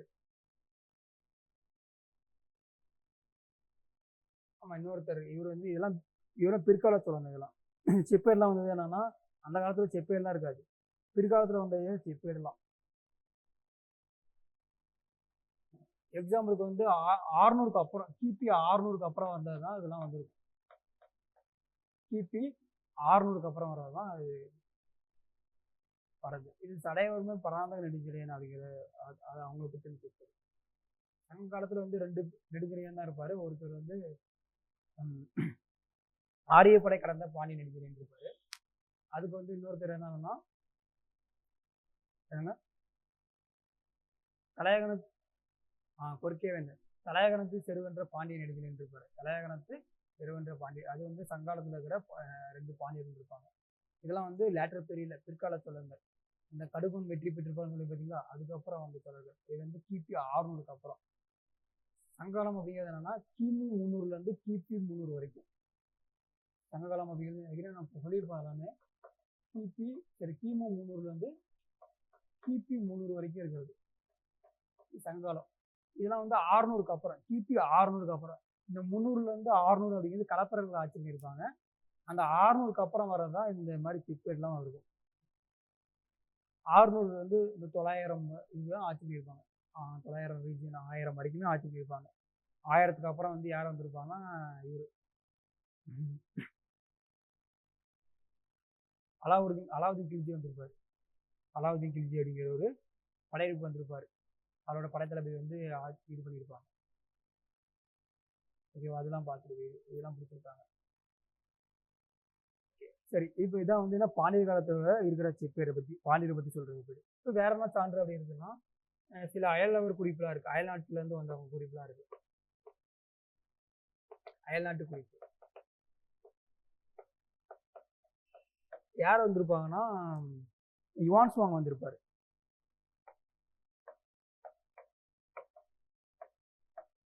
யுவான்சுவாங் எந்த காலத்துல வந்திருப்பாருன்னா முதலாம் நரசிம்மவர்மன் காலத்துல இருந்திருப்பாரு. முதலாம் நரசிம்மவர்மன் காலத்துல இருந்திருப்பாரு. இவர் என்ன எழுதியிருப்பாரா, சீக்கி அப்படிங்கிற நூல் எழுதியிருப்பாரு. சீக்கி அப்படிங்கிற நூல் எழுதியிருப்பாரு. இதுல வந்து காஞ்சி அப்படிங்கிறது இங்க வந்து என்ன கடிகைச்சாலை,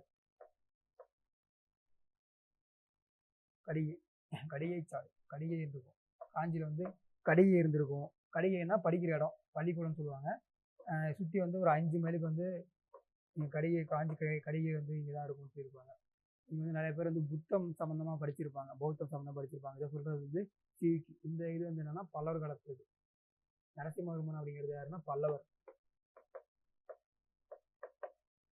யுவான்சுவாங் குறிப்பு சொல்றது, அதுல வந்து சில வரலாறு தெரிஞ்சிருக்கும்.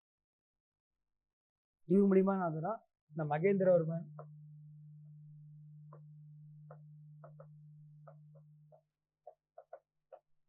நரசிம்மவர்மன், மகேந்திரவர்மனோட பையன் தான் நரசிம்மவர்மன். இந்த மாதிரி சிம்ம விஷ்ணு அப்படின்னு ஒன்று பார்த்துருப்போம். அந்த பல்லன் கோயில் கல்வெட்டு திருப்பருத்தி குன்றம் அப்படின்னு சொல்லியிருப்போம். பலன் கோயில் கல்வெட்டு திருப்பருத்தி குன்றம் அப்படின்னா அப்போ வந்து சிம்ம விஷ்ணு அப்படின்னு சொல்லியிருப்பாரு. அப்போ சிம்ம விஷ்ணு தான் என்ன பண்ணியிருப்பாருன்னா பல்லவர்ல தோற்று வச்சிருப்பாரு. பல்லவ அரசு வந்து தோற்று வச்சிருப்பாரு. அதோட மகன் தான் யாரு, மகேந்திரவர்மன். சரிங்களா. அதுக்கப்புறம் வரதான் நரசிம்மவர்மன். மாம்பழபுரத்துல கோயில் கட்டியிருப்பாரு. யாரு, நரசிம்மவர்மன்.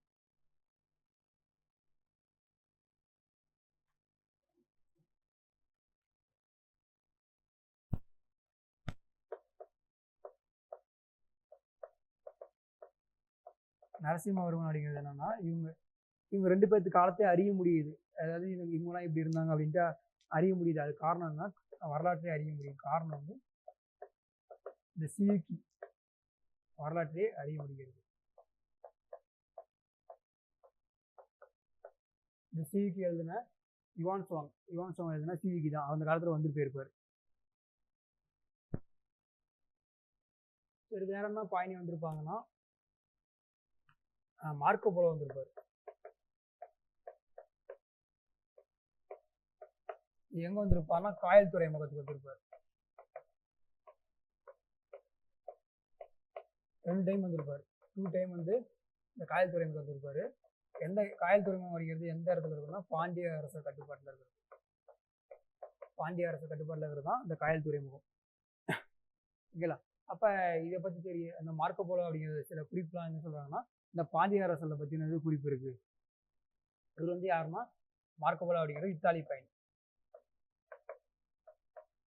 மார்க்கோ போலோ அப்படிங்கிறது எந்த நாட்டு பயணினா வெனிஸ் ஆர்ல இத்தாலி பயணி. வெனிஸ் ஆர் இத்தாலி ரெண்டுமே ஒண்ணுதான். வெனிஸ் ஆர் இத்தாலி பயணி மார்க்கோ போலோ அப்படிங்கிறது. இது வந்து 2 டைம் வந்து என்னன்னா இந்த காயல் துறைமுகத்துக்கு வந்திருப்பாரு. இந்த காயல் துறைமுகத்துல தான் வந்து குதிரை ஏற்றுமதி பற்றி சொல்லுவோம். குதிரை இறக்குமதி பற்றி.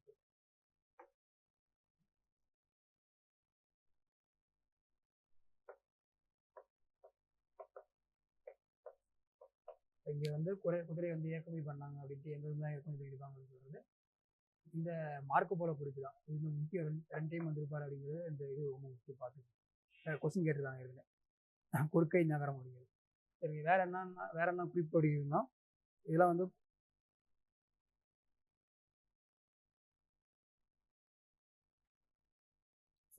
இந்த விஜயநகர காலத்துல வந்து சில குறிப்பு இருக்கும். அதை வந்து பார்த்துருக்கோம். அது மாத்திரம் இருந்திருக்கு.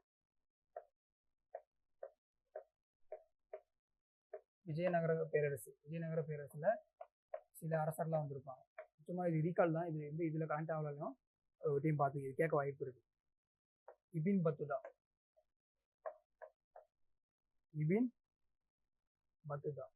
மொரக்கோ நாட்டு பயணி. இபின் பத்துதா அப்படிங்கிறது மொரக்கோ நாட்டு பயணி இபின் பத்துதா. அடுத்து வந்து நிக்கிடியன் அப்படிங்கிறது ருசியா, அதாவது ரஷ்யா நாட்டு பயணி. நிக்கிடியன் அப்படிங்கிறது ரஷ்யா நாட்டு பயணி. அப்துல் ரசாக் அப்படிங்கிறது பாரசீக பயணி. அப்துல் ரசாக் அப்படிங்கிறது பாரசீக பயணி.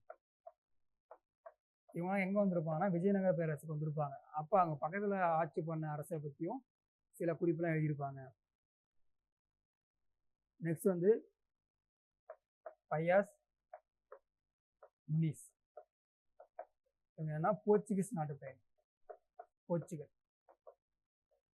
பாத்துக்கங்க. கொஸ்டின் குரூப் 4ல இதெல்லாம் கொஸ்டின் கேட்க வாய்ப்பு இருக்கு. ரொம்ப அதிகமா எக்ஸ்பெக்ட் பண்ணாது. இபின் பத்துதா அப்படிங்கிறது மொரக்கோ நாட்டு பயணி. நிக்கிடியன் அப்படிங்கிறது ருசியா. அடுத்து அப்துல் ரசாக் அப்படிங்கிறது பாரசீக பயணி. பயாஸ் முனிஸ் அப்படிங்கிறது போர்ச்சுகீஸ பயணி. பயாஸ் முனிஸ் அப்படிங்கிறவங்க பார்த்து முனிஸ் பயாஸ் 2 பேர் பார்த்துக்கணும்.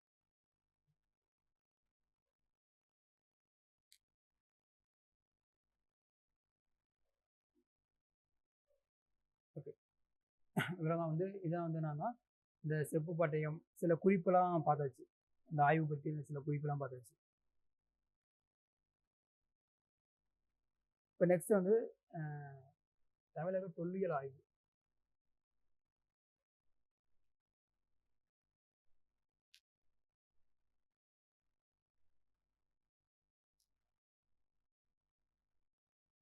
நெக்ஸ்ட் போலாமா?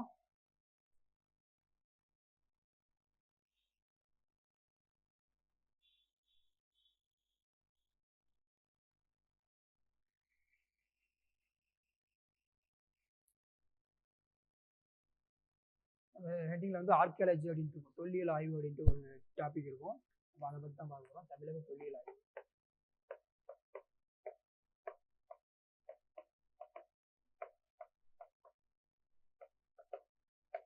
தமிழக தொல்லியல் ஆய்வு.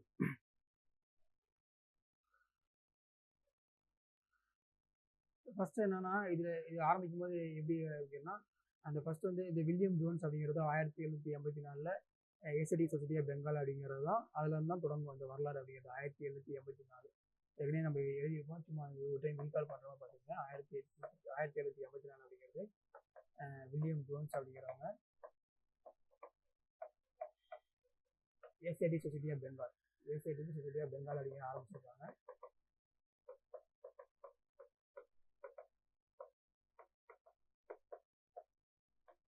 அப்போ அவர் ஃபர்ஸ்ட் என்னன்னா சில குறிப்பு ஃபர்ஸ்ட் சொல்லியிருப்பாரு. நம்ம ஏற்கனவே எல்லாம் பார்த்துருப்போம், சமஸ்கிருதம் அப்படிங்கிற வார்த்தை. அதுக்கு மத்திய திரைக்கடல் பகுதியில் அந்த எகிப்த், ஈரான் அந்த வார்த்தைகள்லாம் தொடர்பு இருக்குன்னு சொல்லியிருப்போம். எல்லாம் ஏற்கனவே நம்ம இது பார்த்துருப்போம். சமஸ்கிருதம் அப்படிங்கிறது அதோட வேர்ச்சொல் அப்படிங்கிறதுனா கிரேக்கம் லத்தீன் அப்படிங்கிற வார்த்தை.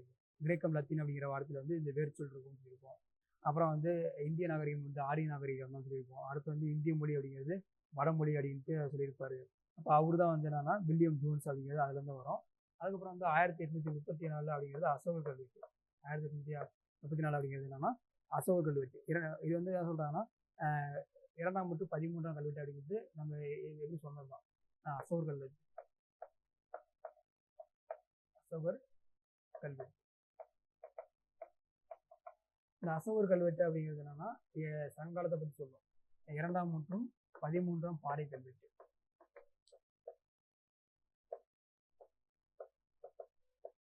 2ஆம் மற்றும் 13ஆம் பாறை கல்வெட்டு அப்படிங்கிறது என்னன்னா சேர சோழ பாண்டியர்களை பற்றி சொல்லுவோம். அது சத்தியபுத்திரா அப்படிங்கிறது அதிகமான சொல்லும். அதுதான் நம்ம ஏற்கனவே பார்த்துருக்கோம்.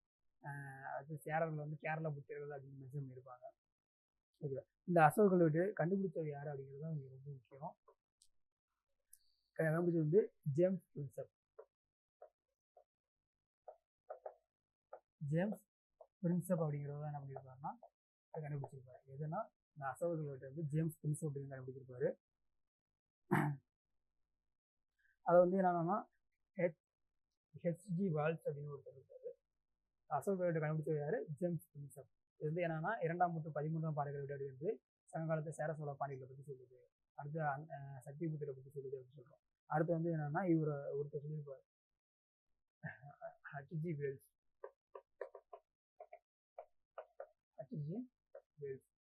இவர் என்ன குறிப்பிடுறாரு அப்படின்னா அசோகர் தான் இந்திய அரசியலில் மின் நட்சத்திரமாக இருக்கிறார். அசோகர் தான்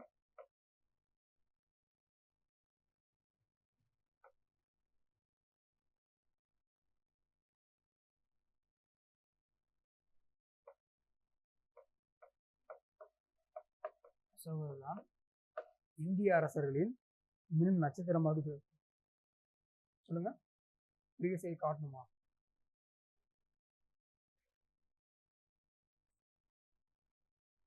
ஜேம்ஸ் பிரின்செப்.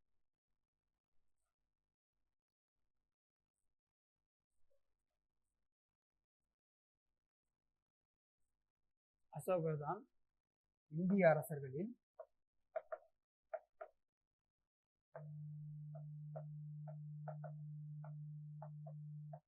மின்னும் நட்சத்திரமாக விளங்குகிறார். அப்படின்னு சொன்னார் யாரு? HG Waals.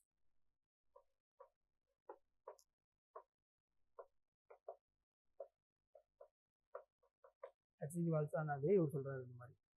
அடுத்து பழைய டாபிக் திரும்ப போகிறோம். 1861 ஆர்கியாலஜிக்கல் சர்வே ஆஃப் இந்தியா.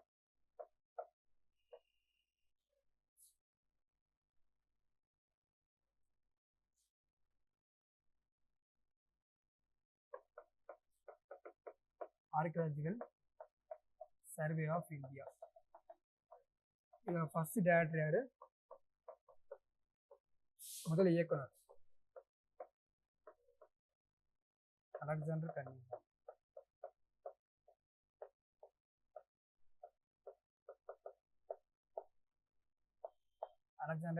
தான் என்னது ஒரு ஃபர்ஸ்ட் டைரக்டர். இதே மாதிரி என்ன பண்ணியிருப்பாங்கன்னா இதுதான் ஃபர்ஸ்ட் ஆர்கியாலஜி சம்மந்தமாக வராது. நெக்ஸ்ட் பார்ப்போம். அடுத்து என்னன்னா இவர் இந்த பீரியட்லாம் 1856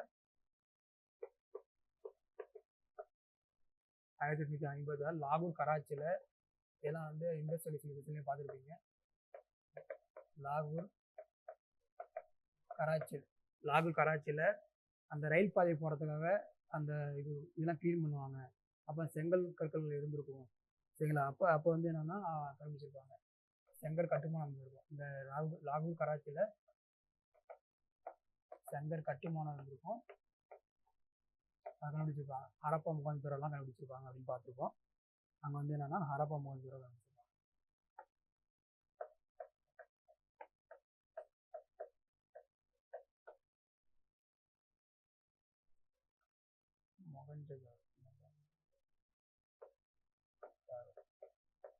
ஹரப்பா முகாந்திரம் கண்டுபிடிச்சிருப்பாங்க. அடுத்து 1904 இந்த 1904 என்னன்னா தொல்பொருள் பாதுகாப்பு சட்டம் கொண்டு வந்திருப்பாங்க. யார் பேர்ல கர்சன் பீரியட்ல.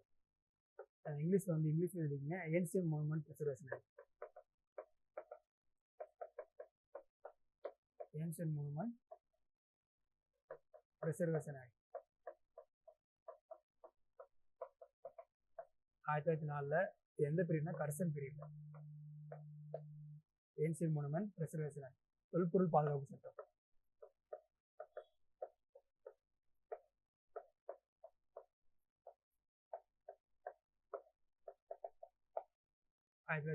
ஏன்சியன்ட் மொனுமெண்ட் ப்ரிசர்வேஷன் ஆக்ட் தொல்பொருள் பாதுகாப்பு சட்டம் கொண்டு வந்திருக்காங்க.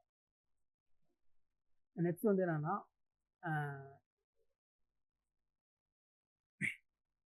ஏன்சியன்ட் மொனுமெண்ட் தொல்பொருள்.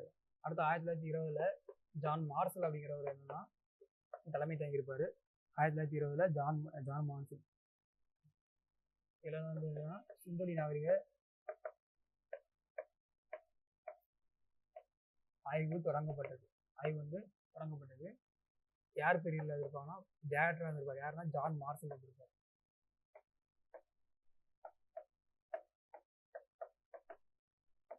ஜான் மார்சல் பீரியட்ல இந்த ஆய்வு தொடங்கப்பட்டிருக்கும். இவர் என்னன்னா சிந்தோலி நாகரிகத்தை எந்த பீரியட் சொல்லியிருப்பாருன்னா கிமு 3250 1900 சொல்லியிருப்பாரு. கிமு 3250 2750 சொல்லியிருப்பாரு. 2750 சொல்லியிருப்பாரு. இவர் வந்து என்னன்னா கிபி இந்த காலத்தை. அதுக்கப்புறம் வந்து ஆர்டி பேனர்ஜி வந்து மொஹஞ்சதாரோ கண்டுபிடிச்சிருப்பாரு. ஹரப்பா அப்படிங்கிறது என்ன பண்ணிருக்காங்கன்னா டயரம் சாகி வந்து ஹரப்பா கண்டுபிடிச்சிருப்பாரு. அதெல்லாம் பார்த்துருப்போம். அடுத்து வந்து 1944 யார் தலைமை தாங்குவார்னா மார்டிமர் வீலர்.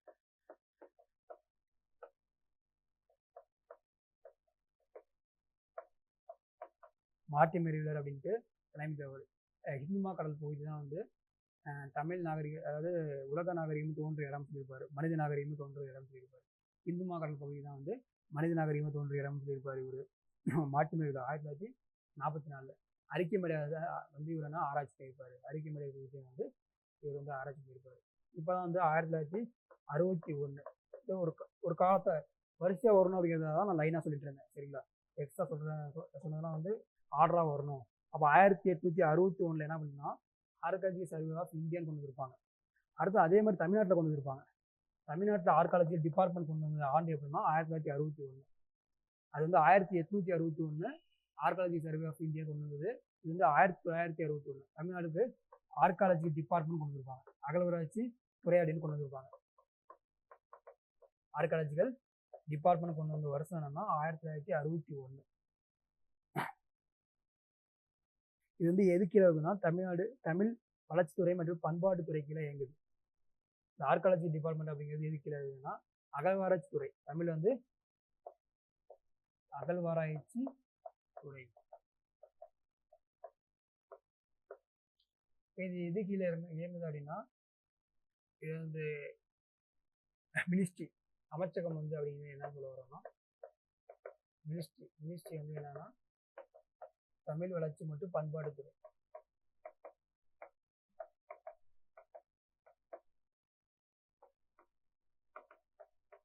யாருங்க அமைச்சரா இருக்கா?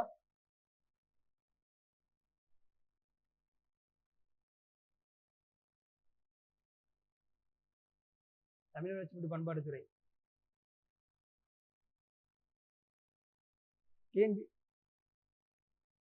டிஎன்பிசிக்கு யார் இருக்கா?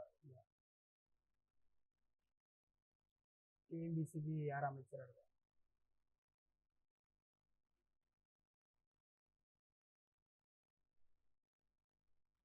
சரி பாருங்க.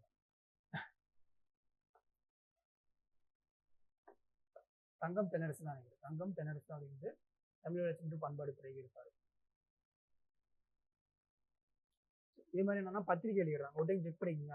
அதான் மேக்ஸிமம் இருக்கு. பத்திரிகை அப்படிங்கிறது என்னன்னா கோட்டேலி. அது கோட்டேலின்னா காலாண்டுக்கு ஒரு டைம் வருது. 3 மாதம் எக்ஸாம்பிள் 3 மாதம் ஒரு டைம் வருது. பத்திரிகை அப்படிங்கிறது 3 மந்த்துக்கு ஒரு டைம் வருது. கோட்டேலியே வருது.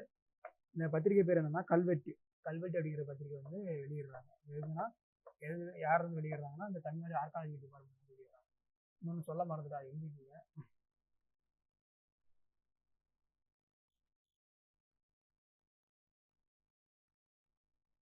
Somanathan. Okay okay okay.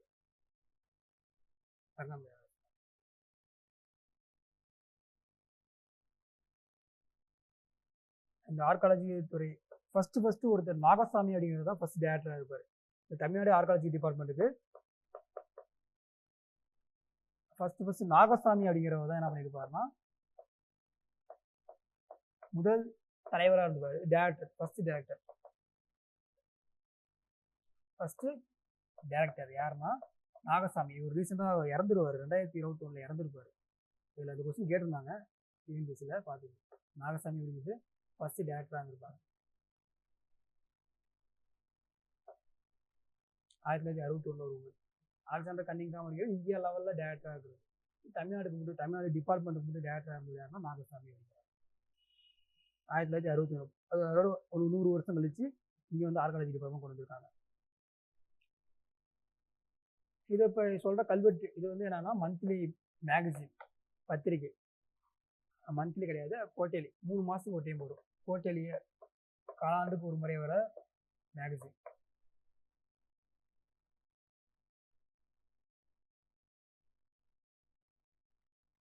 Okay.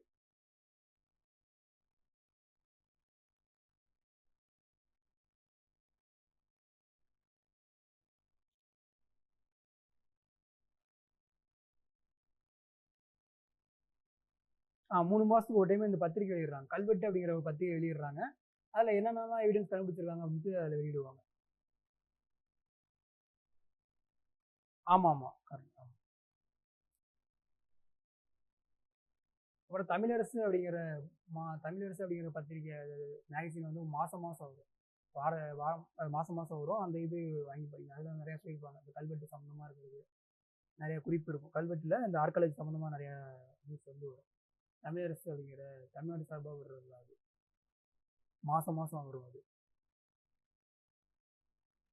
Okay, next போயிடலாம். இப்போ ஃபஸ்ட்டு என்னன்னா எப்பயுமே அந்த ஆரம்பிக்கிறது வந்து இந்த ராபர்ட் ப்ரூஸ்வுட் தான்.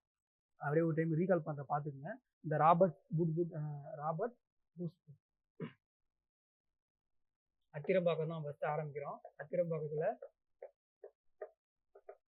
குடியம் பரம்பிக்குளம், அத்திரம்பாக்கம் குடியம் பரம்பிக்குளம் அப்படிங்கிற ரீஜன்ல இருந்து ராபர்ட் ப்ரூஸ்வுட் அப்படிங்கிறது 1863 ஆராய்ச்சி பண்ணியிருப்பாங்க. அதில் வந்து பல்லாவரத்தில் கண்டுபிடிச்சிருப்பாரு. பல்லாவரம், அத்திரம்பாக்கம் எல்லாம் பல்லாவரம் பக்கத்து ரீஜன் தான். 1863 பல்லாவரத்தில் ராபர்ட் ப்ரூஸ்வுட் அப்படிங்கிறவர்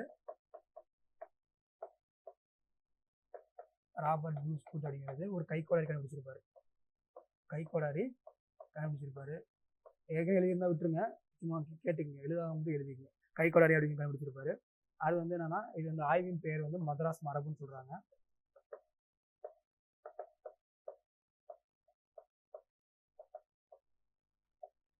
ஆய்வின் பேர் வந்து மதராஸ் மரபு. இந்த கைக்கோடாரிக்கு வந்து மெட்ராஸ் தொழிலகம் வச்சுருவாங்க. மதராஸ் தொழிலகம் அப்படின்ட்டு பேர் வச்சிருப்பாங்க. இது வந்து மெட்ராஸ் மியூசியத்தில் வந்து இது வச்சிருப்பாங்க. இப்போ இந்த கைக்கோடாரி அப்படிங்கிறது மதராஸ் மியூசியத்தில் வச்சிருப்பாங்க. நெக்ஸ்ட் வந்து பார்க்க போகிறது என்னன்னா தூத்துக்குடி பார்த்துக்கோங்க. ஆதிச்சநல்லூர். ஆமாம், அத்திரம்பாக்கம் குடியம் பரம்பிக்குளம் எல்லாமே அங்கே தான்.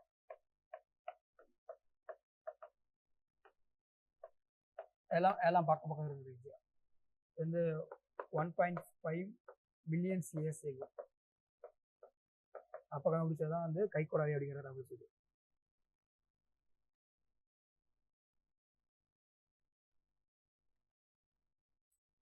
நெக்ஸ்ட் வந்துன்னா அடுத்து வந்து ஆதிச்சநல்லூர்.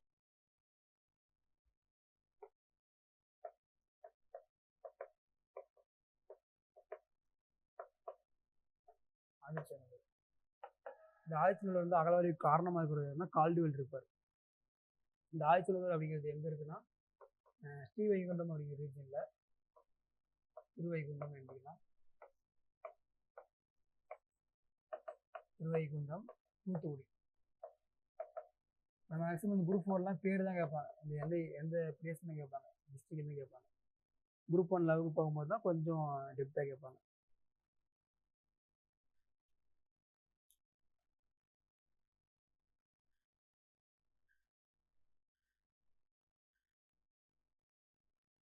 சரி, இது வந்து என்னன்னா தாமிரபரணி ஆற்றங்கரை. அது இது ஒன்று இன்னும் ரொம்ப முக்கியம், தாமிரபரணி ஆற்றங்கரை. இல்லை இதுக்கப்புறம் தான் ஒவ்வொன்றா சொல்லுவோம் பாருங்க. நான் ஒன்று சொல்கிறேன் பார்த்துக்கலாம். தாமிரபரணி அப்படிங்கிற ஆற்றங்கரை இது வந்து ஸ்ரீவைகுண்டம் அப்படிங்கிற தூத்துக்குடி ரீஜனில் இருக்கும். ஓகேவா?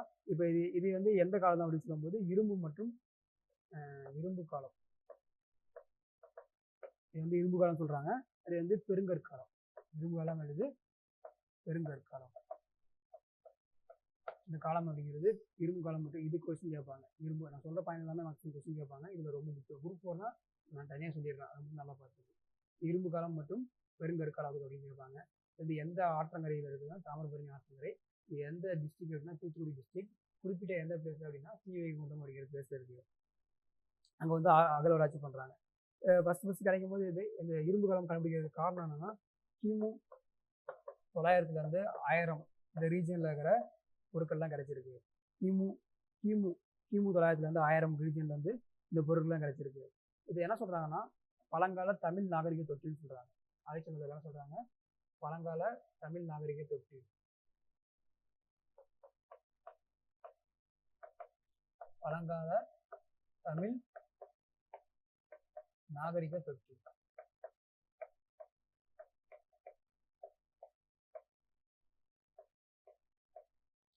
சரிங்களா? யார் சொல்றாங்க? ஆதிச்சநல்லூர்ல பழங்கால தமிழ் நாகரிக தொட்டில்னு சொல்றாங்க. இப்போ வந்து யாருன்னா இது முக்கியமாக காரணம் வந்து இந்த கால்டுவெல் தான் முதல்ல காரணமாக இருப்பாரு. அதுக்கு மாதிரி ஒருத்தர் இருப்பார், பார்த்துக்கலாம். கால்டுவெல் அப்படிங்கிற பேர் பார்ப்போம். இது வரைக்கும் ஓகேவா? ஆதிச்சநல்லூர் பற்றி இது வந்து என்னன்னா பழங்கால தமிழ் நாகரிக தொட்டில்னு சொல்றாங்க. ஸ்ரீவைகுண்டம் அப்படிங்கிற ஏரியாவில் தூத்துக்குடியில் வந்து என்னென்னா ஆராய்ச்சி பண்ணுறாங்க. இது வந்து தாமிரபரணி அப்படிங்கிற ஆற்றங்கரையில் இருக்கு. இரும்பு மற்றும் பெருங்கற்கால பண்பாடு. இது வந்து கிமு ஃபர்ஸ்ட் ஐரின்ஸ் அப்படிங்கும்போது கிமு 900 1000 இருக்கும். கிமு 900 1000.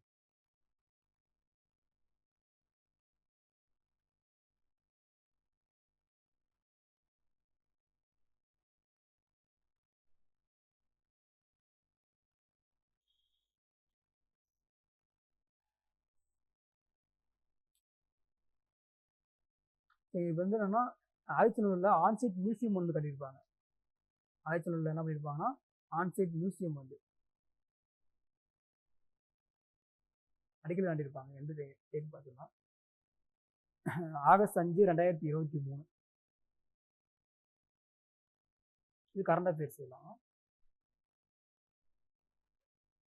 ஃபஸ்ட்டு சொல்லிடுறேன். அதனால ஏன்னா இப்போ வந்து ரீசெண்டாக வர கொஸ்டின் வர வாய்ப்பு இருக்குது. மற்ற கம்பேர் பண்ணும்போது இது வந்து ஆகஸ்ட் 5 2023 ஆதிச்சநல்லூர்ல என்ன பண்ணியிருப்பாங்கன்னா நிர்மலா சீதாராமன் அவர்கள் தான் அடிக்கல் நாட்டியிருப்பாங்க. நிர்மலா சீதாராமன் தான் நம்ம ஃபினான்ஸ் மினிஸ்டர் தான் நம்ம இருப்பாங்க. திருமதி நிர்மலா சீதாராமன் தான் நம்ம இருப்பாங்க. இதுக்கு வந்து அடிக்கல் நாட்டியிருப்பாங்க. ஆதிச்சநல்லூர்ல அருங்காட்சியகம்.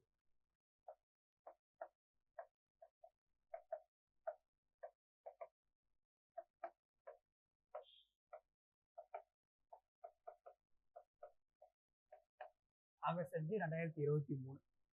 இது வந்து ஃபர்ஸ்ட் இந்தியாவோட ஃபர்ஸ்ட் ஆன்சைட் மியூசியம். இது வந்து இங்கிலீஷ்ல எழுதிக்கிங்க, தமிழ்ல வந்து மாற்றி எதாவது கொடுத்துருப்பாங்க. First onsite museum. இந்தியாவோட ஃபர்ஸ்ட் ஆன்சைட் மியூசியம் எங்கன்னா இதை ஆரம்பிச்சாங்க. எந்த டேட்னு பார்த்துங்க, ஆகஸ்ட் 5 2023. ஆகஸ்ட் 5 2023 அடிக்கல் நாட்டிருக்காங்க. இது இந்தியாவோட ஃபர்ஸ்ட் ஆன்சைட் மியூசியம். இந்த கொஸ்டின் வர வாய்ப்பு இருக்கு, பார்த்துங்க.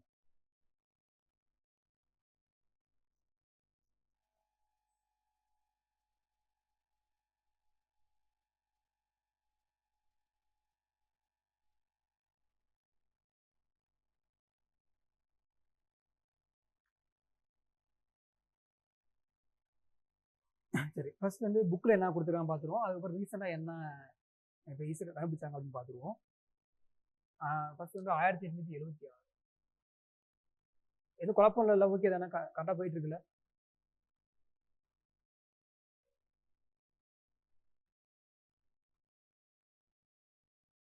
அங்கே ஆன்சர் பண்ணுங்க. ஓகே தானே? இதை கன்ஃபியூஸ் எதுவும் இல்லை, அடுத்து போகலாம். ஃபர்ஸ்ட் வந்து 1876. இங்கே தான் ஃபர்ஸ்ட் என்ன பண்ணுறாங்கன்னா, 1870 அகல வளர்ச்சி பண்ணாங்க. வருஷம் முடியாது 1876. இந்த கொஸ்டின் நிறைய டைம் கேட்டிருக்காங்க. யார் பண்ணாங்கன்னு கேட்டிருக்காங்க. ஆண்ட்ரூ ஜாகர். ஆண்ட்ரூ ஜாகர் அப்படிங்கிறது தான் இந்த பேர் நல்லா நான் வச்சுக்கேன். இவர் தான் ஃபர்ஸ்ட் என்னன்னா ஜெர்மனியை சேர்ந்தவர். இவர் தான் வந்து ஆராய்ச்சி பண்ணுறாங்க. ஆண்ட்ரூ ஜாகர் தான் என்ன பண்ணுறாங்கன்னா ஆராய்ச்சி பண்ணுறாங்க. இதை ஆராய்ச்சி பண்ணது என்ன கண்டுபிடிச்சிருப்பாங்கன்னா, சில இரும்பு கருவி, ஆயுதம், இந்த எலும்பு மண்டை ஊர்லாம் கண்டுபிடிச்சிருப்பாங்க. இரும்பு கருவி, அயன் ஸ்வாட், அந்த மாதிரி அது இரும்பு கருவி, அயன் மெட்டீரியல், எலும்பு, இதெல்லாம் கண்டுபிடிச்சிருப்பாங்க. மண்டையோட எலும்புலாம் கண்டுபிடிச்சிருப்பாங்க. இது வந்து எங்கே வச்சிருப்பாங்கன்னா, அதுதான் முக்கியம், பெர்லின் மியூசியத்தில் வச்சிருப்பாங்க. பெர்லின் அருங்காட்சியகத்தில் வச்சிருப்பாங்க. ஃபர்ஸ்ட் கண்டுபிடிச்சது ஆண்ட்ரூ ஜாகர். அங்கே கண்டுபிடிச்ச பொருள்லாம் இரும்பு கருவி, ஆயுதம்லாம் என்ன பண்ணியிருப்பாங்கன்னா பெர்லின் அருங்காட்சியகத்தில் வச்சிருப்பாங்க.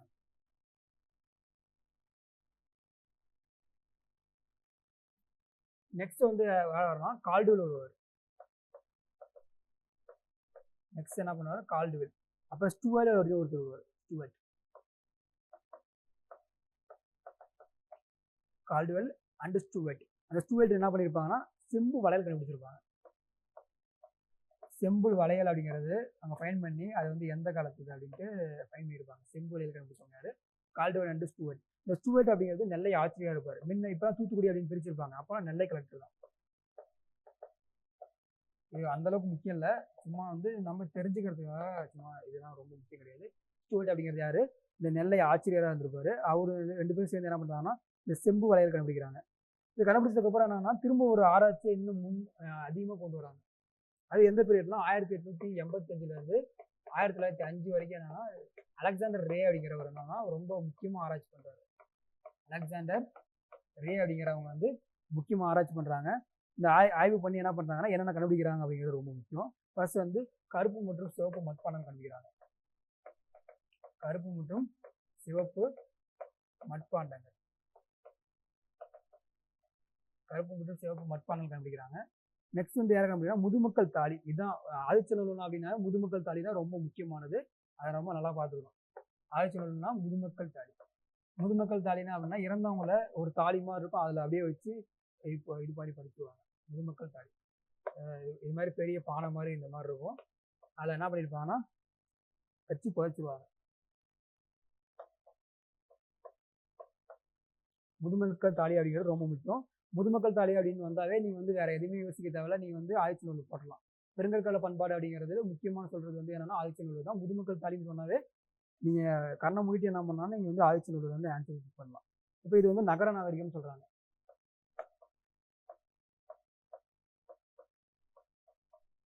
என்ன சொல்றாங்கன்னா நகர நாகரிகம் அப்படின்னு படிப்பிக்கிறாங்க. அடுத்து வந்து என்னன்னா செம்பினால் ஆன கருவி, பிரான்ஸ். அது மூலியமா என்னன்னா சில பொருட்கள் எழுதப்பட்டிருக்கும். செம்பினால் ஆன கருவி, செம்பினால் ஆன கருவியை கண்டுபிடிச்சிருப்பாங்க. இப்போ என்னென்ன கருவி கண்டுபிடிச்சு? செம்பினால் ஆன பொருட்கள், கருவிங்கன்னா செம்பினால் ஆன பொருட்கள் கண்டுபிடிச்சிருப்பாங்க.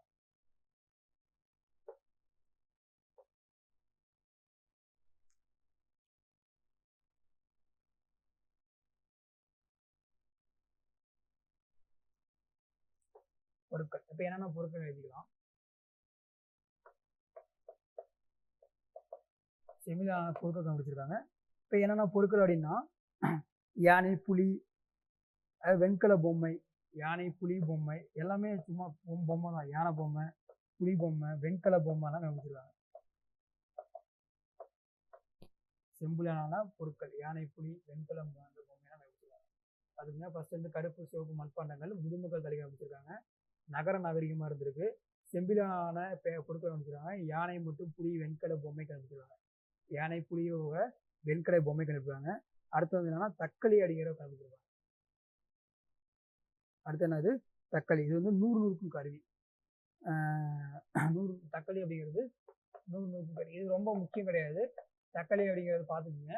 இது ரொம்ப முக்கியமான இடம் எங்கன்னா 100 நூறுக்கும் கருவி அப்படிங்கிறது ரொம்ப முக்கியமான பிளேஸ் வந்து கொடுமணல் தான். ஈரோடு கொடுமணல் தான் என்னது 100 நூறுக்கும் கருவினாவே ரொம்ப முக்கியமானது. தக்களி அப்படிங்கிறது இங்கே கண்டுபிடிச்சிருக்காங்க. ஆனால் இது ரொம்ப இம்பார்ட்டன்ஸ் கிடையாது. முதுமக்கள் தாலி தான் ரொம்ப இம்பார்ட்டன்ஸ். அதை வந்து நல்லா பார்த்துக்கணும். அடுத்து கைவினை பொருட்கள். கைவினை பொருட்கள். கைவினை பொருட்கள். கொண்டை ஊசி அப்படின்ட்டு கொண்டை ஊசி கண்டுபிடிச்சிருப்பாங்க. கொண்டை ஊசி வந்து இங்க பயன் பண்ணியிருப்பாங்க. ஏற்கனவே நான் பார்த்துருப்போம். மோட்டிஃப் அப்படிங்கிறது கண்டுபிடிச்சிருப்பாங்க. மோட்டிஃப் அப்படின்னு என்ன சொன்னோம்? ஏற்கனவே என்ன சொல்லியிருப்போம்? இது ஒரு பெண்ணின் ஓவியம்.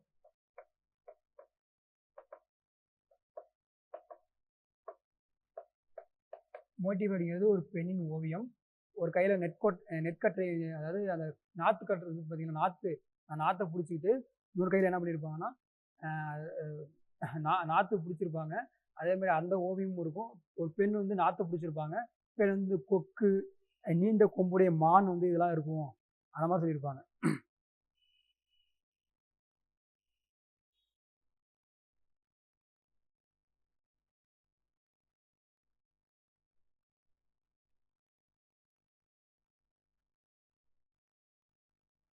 சரி, இன்னொன்று என்ன சொல்லியிருப்பாருன்னா கால்டுவெல் இதை சொல்லியிருப்பாரு குறிப்பா.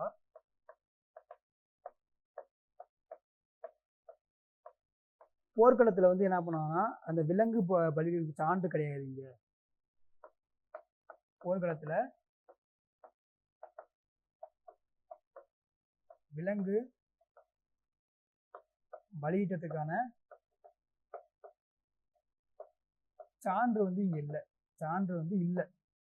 அதனால இது வந்து வேதகால பண்பாடு கிடையாது. இங்க வந்து வேதகால பண்பாடு கிடையாதுன்னு சொல்லியிருப்பாங்க.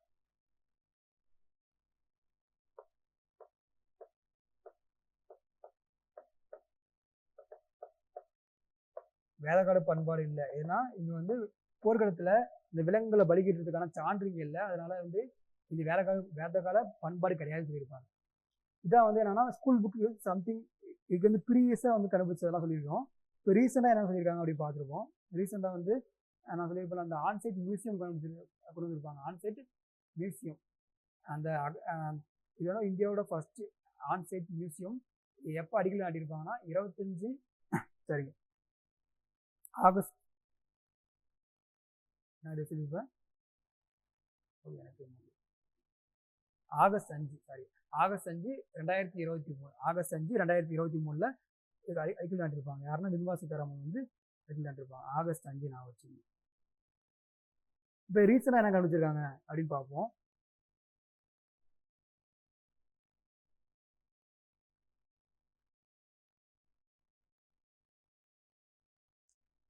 ஸ்ரீவைகுண்டம் குறிப்பாக பரம்பு பகுதின்னு சொல்றாங்க. இப்போ வந்து ஆராய்ச்சி பண்ணிட்டு இருக்க இடம் வந்து பரம்பு பகுதி, ஆய்ச்சியில் உள்ள பரம்பு பகுதியில். இப்போ என்னென்ன ஃபைன் பண்ணியிருப்பாங்க அப்படின்னா 4 வெண்கல வளையல்கள் கண்டுபிடிச்சிருக்காங்க. 4 வெண்கல வளையல்கள். முன்னே வெண்கலம் தான் பார்த்தோம். அப்போ வெண்கலம் வந்தாவே நம்ம வந்து ஆய்ச்சியில் எழுதலாம். இதெல்லாம் ரீசெண்டாக வந்ததுங்க 4 வெண்கல வளையல்கள். அடுத்து இன்னொன்று என்ன சொல்ல வராங்கன்னா மிக சிறிய மண்டை ஓட்டின் எலும்பு கண்டுபிடிச்சிருக்காங்க.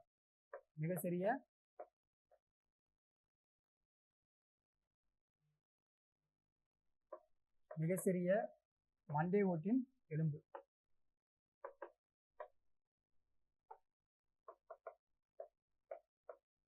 மிக சிறிய மண்டை ஓட்டின் எலும்பு கண்டுபிடிச்சிருக்காங்க.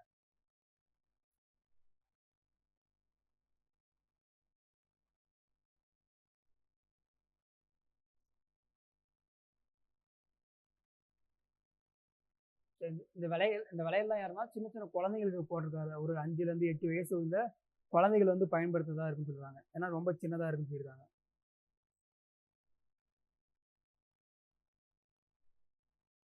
சரி, இன்னொன்று என்ன சொல்றாங்கன்னா இந்த ஆய்ச்சியில் உள்ள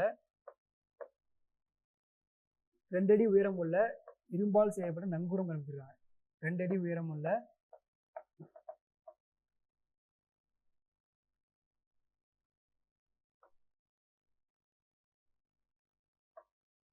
இரும்பால் செய்யப்பட்ட நங்கூரம். இரும்பால் செய்யப்பட்ட நங்கூரம். நங்கூரம்னா இந்த கப்பல் நிறுத்தலாம் யூஸ் பண்ணுவாங்க பார்த்தீங்களா, அதுதான் கண்டுபிடிச்சிருக்காங்க. ரெண்டு டீல நங்கூரம் கண்டுபிடிச்சிருக்காங்க. தங்கத்தினால செய்யப்பட்ட காதணி, இதெல்லாம் நிறைய கிடைச்சிருக்கும், நிறைய இடத்துல கிடைச்சிருக்கும். காதணி, காதணினா அந்த தோடு, தோடு வந்து தங்கத்தில் செய்யப்பட்டிருக்கும். இது வந்து ரீசெண்டாக கண்டுபிடிச்சிருக்காங்க. இது தங்கத்திலான காதணி. அடுத்து வேற என்ன கண்டுபிடிச்சிருக்காங்க, இந்த முதுமக்கள் தாலி, குவளை, கிண்ணம், இதெல்லாம் ரொம்ப முக்கியம் கிடையாது. ஈம பானைகள் அப்படின்னா நான் இதெல்லாம் ஏற்கனவே பார்த்தது தான். இந்த முதுமக்கள் தாலி அப்படின்னாலே 1900 தான் வந்திருக்கும்.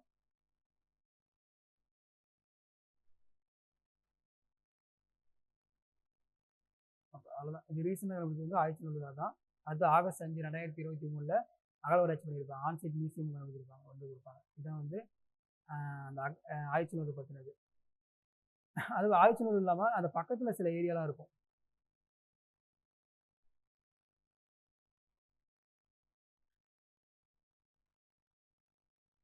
சிவக்கலை,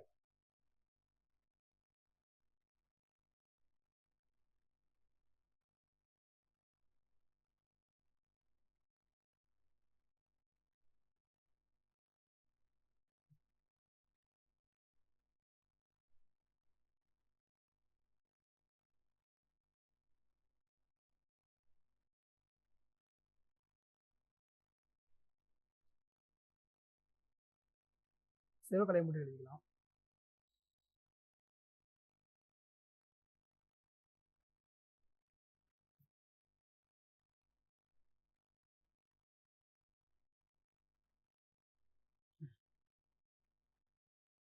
என்னன்னா சிவகலை, இது வந்து ஆதிச்சநல்லூர் தான். ஆதிச்சநல்லூர் பக்கத்தில் இருக்கிற ரீஜன் தான். குறிப்பாக வந்து என்னன்னா ஸ்ரீவைகுண்ட வட்டம் தான். தூத்துக்குடி மாவட்டம் ஸ்ரீவைகுண்ட வட்டம் தான். தூத்துக்குடி மாவட்டம் ஸ்ரீவைகுண்ட வட்டம் தான். இங்கன்னா இதுவும் தாமிரபரணி ஆற்றங்கரை தான். தாமிரபரணி ஆற்றங்கரை, இதெல்லாம் குரூப் 4ல டேட்டா கேட்குற வாய்ப்பு. தாமிரபரணி ஆற்றங்கரை, இதெல்லாம் ரீசெண்டாக கண்டுபிடிச்சது.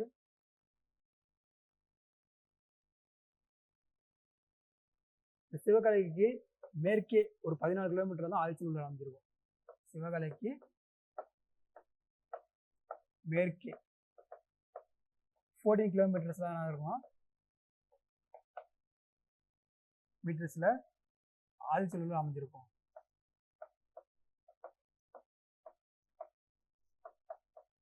சரிங்களா? இப்போ இங்க என்ன கண்டுபிடிச்சிருக்காங்க அப்படின்னா 3 முதுமக்கள் தலைகள், 31 முதுமக்கள் தலைகள் கண்டுபிடிச்சிருக்காங்க. 31 முதுமக்கள் தலை கண்டுபிடிச்சிருக்காங்க. சிவகலை அப்படிங்கிறதுனா தூத்துக்குடி ஸ்ரீவைகுண்ட வட்டம் தான். தாமிரபரணி ஆற்றங்கரை தான். சிவகலை அப்படிங்கிறது ஆதிச்சநல்லூர்ல இருந்து ஒரு 14 கிலோமீட்டர்ல இருக்கு. இதை பார்த்துக்கோங்க.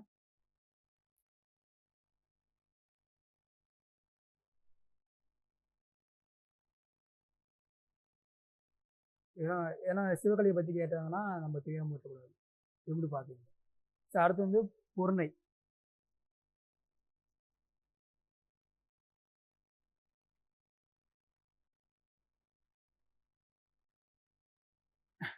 இப்போ இந்த தாமிரபரணிக்கு இன்னொரு பேர் என்னன்னா பொருணை நதின்னு சொல்லியிருப்பாங்க. அதையும் கொஞ்சம் பார்த்து பண்ணுங்க. பொருணை நாகரிகம்.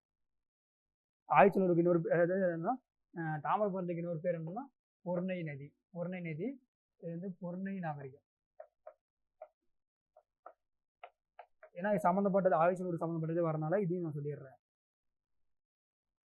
அந்த பொருணை நாகரிகம் தான் தமிழ் பண்பாட்டின் தொட்டின்னு சொல்றாங்க. பொருணை நாகரிகம் வருது தமிழ் பண்பாட்டின் தொட்டில்.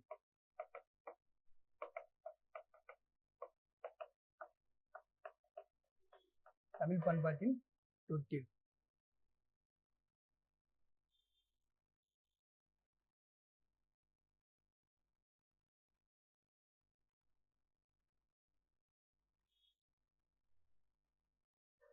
சரி, இப்போ இதை வந்து என்ன பண்றாங்கன்னா ஏற்கனவே 1876ல் இந்த ஆண்ட்ரூ ஜாகர், அலெக்சாண்டர் எல்லாம் வந்து ஃபைன் பண்ணியிருப்பாங்க. அப்புறம் 2004ல் என்ன பண்ணாங்கன்னா இந்திய தொழில்துறை அப்படிங்கிறது ஆராய்ச்சி பண்றாங்க. இந்திய தொழில்துறை அப்படிங்கிற ஏஎஸ்ஐன்னு சொன்ன பார்த்தீங்களா, இந்திய தொழில்துறையினர், இந்திய தொல்லியல் துறையினர் வந்து ஆராய்ச்சி பண்ணுறாங்க. 2004 வந்து இது இப்போ பொருணை நாகரிகம் அப்படிங்கிறது இங்கே வந்து என்னென்னா ஆராய்ச்சி பண்ணுறாங்க.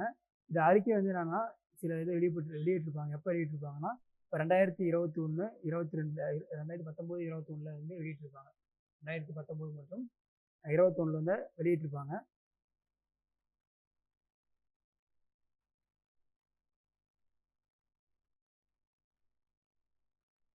அதன்படி அந்த அந்த ஆராய்ச்சியின்படி என்ன பண்ணியிருப்பாங்கன்னா இந்த ஆய்ச்சலூரில் இந்த ஈமக்காடு அப்படின்னு சொல்கிறது என்னன்னா அந்த இறந்தவங்களை புதைக்கிற இடம் தான். இது வந்து என்னன்னா 2019 மற்றும் 21 இது வந்து சும்மா பேப்பர் கண்டமாக தான் இருக்கும். 2019 to 21 அகழ்வாராய்ச்சி தொடங்க ஆரம்பிச்சிருப்பாங்க. திரும்ப ஏற்கனவே 2004 முடிஞ்சது. திரும்ப 2019, 21 என்ன பண்ணுவாங்கன்னா இந்த ஆய்ச்சலூரில் இருக்கிற இந்த ஈமக்காடு மற்றும் வாழ்விட பகுதி. ஈமக்காடு அப்படிங்கிறது என்னன்னா இறந்தவங்களை புதைக்கிற இடம். வாழ்விட பகுதியை வந்து ஆராய்ச்சி பண்ண ஸ்டார்ட் பண்ணியிருப்பாங்க. வாழ்விட பகுதி என்ன பண்ணுறாங்கன்னா ஆராய்ச்சி பண்ண ஸ்டார்ட் பண்ணியிருப்பாங்க.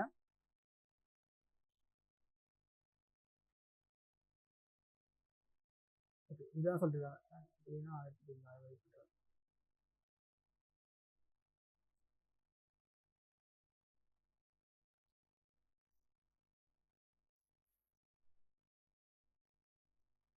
ஓகே, இதான் வந்து இது முன்னாடி பார்த்துருக்கோம் பார்த்தீங்களா? ஆய்ச்சலூரில் நம்ம பார்த்துருப்போமா?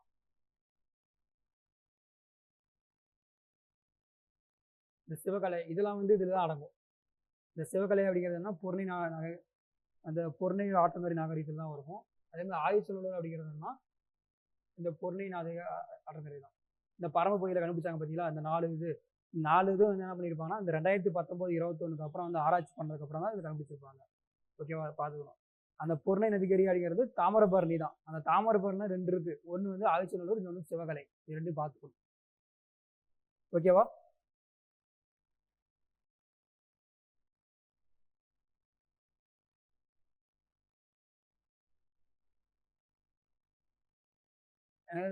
ஓகேவாங்க?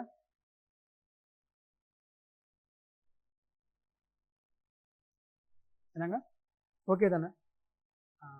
அது பொருணை நதிக்கு அப்படிங்கிறது தாமிரபரணி ஆறு. தாமிரபரணியில தான் என்னது ஆய்ச்சலூர், சிவகலை 2 இருக்கு.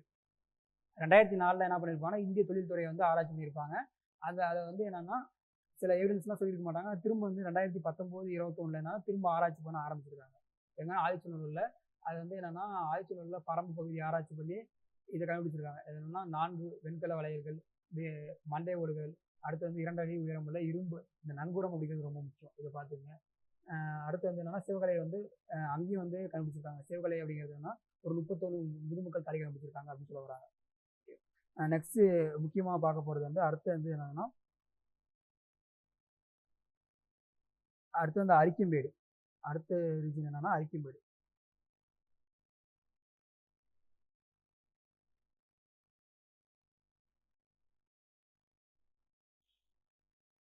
அதாங்க அந்த இந்திய தொழில்துறை அப்படிங்கிறது ரிப்போர்ட் வந்து அண்மையில் வெளியிட்டிருக்காங்க. அந்த ரிப்போர்ட் என்னன்னு தெரியல எனக்கு. அதில் வந்து என்ன சொல்லியிருப்பாங்கன்னா 2019 திரும்ப ஆராய்ச்சி பண்ணுங்க, 2019, 21 ஆராய்ச்சி பண்ணுங்க அப்படின்ட்டு அந்த அறிக்கையை சமர்ப்பிச்சதுக்கு அப்புறம் வந்து அந்த எவிடன்ஸ் சொல்லியிருக்க மாட்டாங்க. 2004 பண்ணதை சொல்லியிருக்க மாட்டாங்க. தமிழ்நாடு சேர்ந்தவங்க வந்து என்ன பண்ணியிருப்பாங்கன்னா அது ரிப்போர்ட்டை கொடுங்க அப்படின்னு கேட்பாங்க.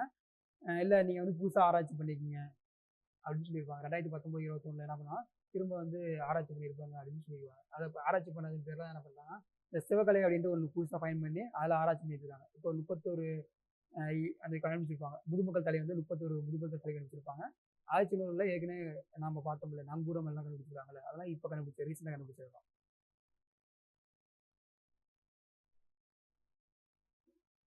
அடுத்து வந்து அரிக்கம்பேடு. இதை ரீசெண்டாக வேற ஏதாவது இன்ஃபர்மேஷன் தான் நான் அடுத்த கிளாஸில் வந்து சொல்கிறேன். அடுத்து வந்து அரிக்கம்பேடு.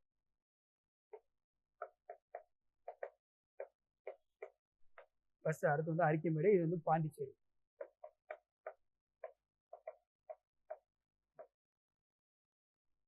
இந்த அரிக்கம்பேடு அப்படின்னா யார் வருவாங்கன்னா 1944 மார்ட்டிமர் wheeler.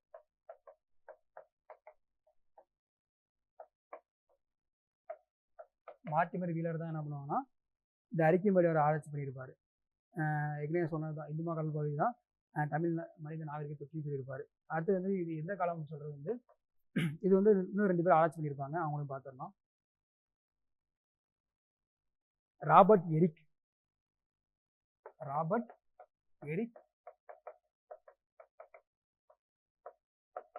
JM Casal, Robert Eric, JM Casal. இவங்க இதெல்லாம் ஸ்கூல் புக்லேயே இருக்கும். Robert Mortimer Wheeler, Robert Eric, அடுத்து வந்து ஜேஎம் கேசல் அப்படிங்கிறவங்க என்ன பண்ணியிருப்பாங்கன்னா இவங்க 3 பேர் ஆராய்ச்சி பண்ணியிருப்பாங்க. இந்தியாவை சேர்ந்த ஒரு 2 பேர் இருப்பாங்க. இந்தியாவை சேர்ந்த ஒரு 2 பேர் இருப்பாங்க. அவங்க பேர் வந்து ஏ கோஸ், அடுத்து வந்து என்னன்னா கிருஷ்ணதேவா, ஏ கோஸ், கிருஷ்ணதேவா. இவங்க வந்து தமிழ்நாட்டை சேர்ந்தவங்க வந்து இங்க ஆராய்ச்சி பண்ணியிருப்பாங்க.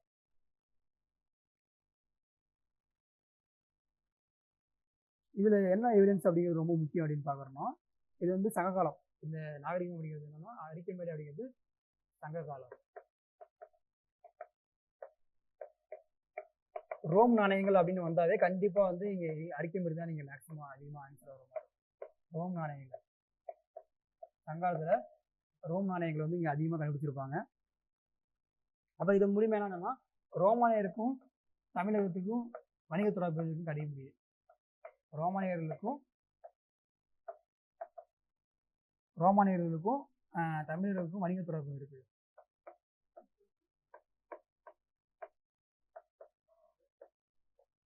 வணிக தொடர்பு இருக்குன்னு சொல்றாங்க. ரோமானியருக்கும் வணிகர்களுக்கும் வணிக தொடர்பு இருக்கு அப்படின்னு சொல்றோம். அரிக்கமேடு என்ன சொல்றாங்கன்னா ரோமானிய வணிக நிலையம் சொல்றாங்க. அரிக்கமேடு என்ன சொல்றோம்? ரோமானிய வணிக நிலையம் சொல்றோம். வணிக நிலையம், ரோமானிய வணிகம் சொல்றது அரிக்கமேடு சொல்றோம். நெக்ஸ்ட் வந்து அரிக்கமேடு வேற என்ன சொல்றாங்கன்னா இது திட்டமிட்ட நகரம் சொல்றாங்க. அரிக்கமேடு என்ன சொல்றாங்க? திட்டமிட்ட நகரம் சொல்றாங்க. அரிக்கமேடு திட்டமிட்ட நகரம் சொல்றாங்க. இந்த ரோமானிய வணிக நிலையம், அடுத்து சரக்கு கிடங்கு கிடைச்சிருக்கு. ரோமானிய சரக்கு கிடங்கு வந்து கிடைச்சிருக்கு.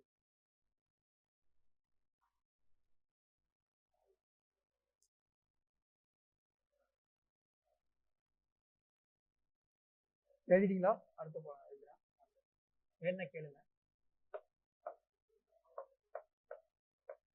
ரோமானிய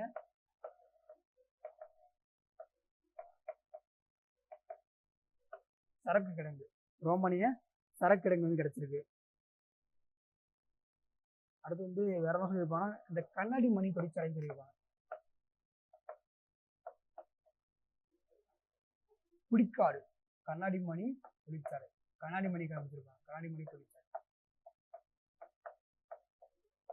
அரிக்கமேடு பக்கத்துல புடிக்காடுன்னு சொல்லுவாங்க. கண்ணாடி மணி தொழிற்சாலை அரிக்கமேடுல புடிக்காடு. இதெல்லாம் நல்லா பார்த்துக்கணும்.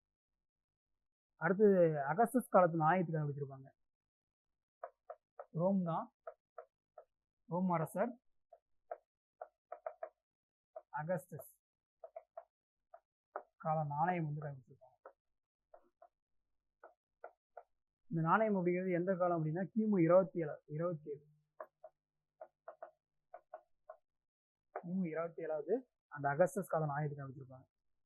நிறைய வந்து உரைக்கிணறு இதெல்லாம் வந்து பார்த்துருப்போம். இந்த வெண்கல பொருட்கள் கண்டுபிடிச்சிருப்பாங்க. வெண்கல பொருட்கள் அப்படிங்கிறது என்ன கண்டுபிடிச்சிருப்பாங்கன்னா அந்த ஆரோவில் பீச்சில் கண்டுபிடிச்சிருப்பாங்க. இதெல்லாம் நான் பார்த்துருப்பேன். இதெல்லாம் ரொம்ப முக்கியமானது. இது போட்டு பார்த்துருக்கீங்க, இதான் அதிகமாக கொஸ்டின் கேட்பாங்க. அது இப்போ என்னன்னா அந்த சரக்கு கிடங்குல என்னென்ன இருக்குன்னு பார்த்துக்கலாம். சரக்கு கிடங்குல என்னென்ன இருக்கும் இங்கே வந்து எக்ஸாம்பிள் மிளகு தான், மிளகு. அடுத்து மயில் தோகை, மிளகு, மயில் தோகை, லவங்கம், இந்த சீனப்பட்டி ஏற்றுமதி பண்ணது, ஆமை ஊடு ஏற்றுமதி பண்ணது எல்லாமே இருக்கும். சிறப்பு கடங்குல வந்து சீனப்பட்டி ஏற்றுமதி.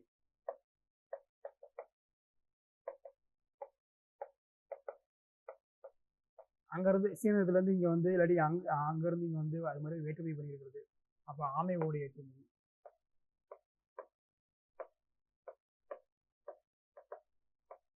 இதெல்லாம் வந்து என்னன்னா சரக்கிடங்கள் காணப்படும். சரக்கிடங்களை இதெல்லாம் காணப்படும். இதான் வந்து என்னன்னா அரிக்கமேடு பற்றி. அரிக்கமேடு பற்றின எவிடன்ஸ். குறிப்பா என்ன சொல்லுவாங்கன்னா இந்த ரோமானியன் வந்தாலே நீ அரிக்கமேடு தான் பார்க்க போறீங்க. அடுத்து வந்து கண்டுபிடிச்ச மார்டிமர் வீலர் அப்படின்னு கண்டுபிடிச்சிருப்பாரு. அடுத்து அகஸ்டஸ் காலத்தோட ரோமானிய அரசு அப்படின்னு வந்தாவே நீங்க வந்து அரிக்கமேடு தான் வருவீங்க. இன்னொன்று வந்து இந்த கண்ணாடி மணி தொழிற்சாலைன்னு வந்தாவே எங்க போறீங்க? அரிக்கமேடு தான் போடணும். புடிக்காடு அப்படிங்கிறது அரிக்கமேடு பக்கத்தில் இருக்கிற ரீஜன். அப்போ என்னென்ன வரும்? கண்ணாடி மணி தொழிற்சாலை, அடுத்து வந்து ரோம் நாட்டு நாணயங்கள். இது ரெண்டும் வந்தாவே மேக்ஸிமம் நீங்கள் வந்து என்னன்னா அரிக்கமேடு தான் யூஸ் பண்ண போறீங்க. அது அகஸ்டஸ் கால நாணயம், அகஸ்டஸ் கால நாணயம், ரோம் நாட்டு நாணயமாக வந்தாவே என்னன்னா நீங்கள் அரிக்கமேடு தான் போடணும்.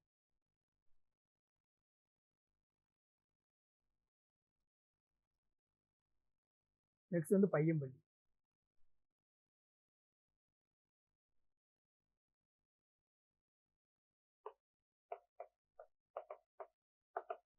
இது இப்போ வேலூர்னு சொல்லியிருப்பாங்க, புக்கில் கொடுத்துருப்பாங்க. திருப்பத்தூர், பையம்பள்ளி, திருப்பத்தூர், திருப்பத்தூர் டிஸ்ட்ரிக்ட், திருப்பத்தூர் மாவட்டம். இது வந்து புதிய கற்கால கருவி கண்டுபிடிச்சிருப்பாங்க. புதிய கற்கால கருவி நல்லா பார்த்துக்கோங்க. புதிய கற்கால கருவி என்ன எடுத்துருப்பாங்க? புதிய கற்கால கருவி கண்டுபிடிச்சிருப்பாங்க. அடுத்து வந்து என்னன்னா இது வருஷம் அப்படிங்கிறது கிமு 1000.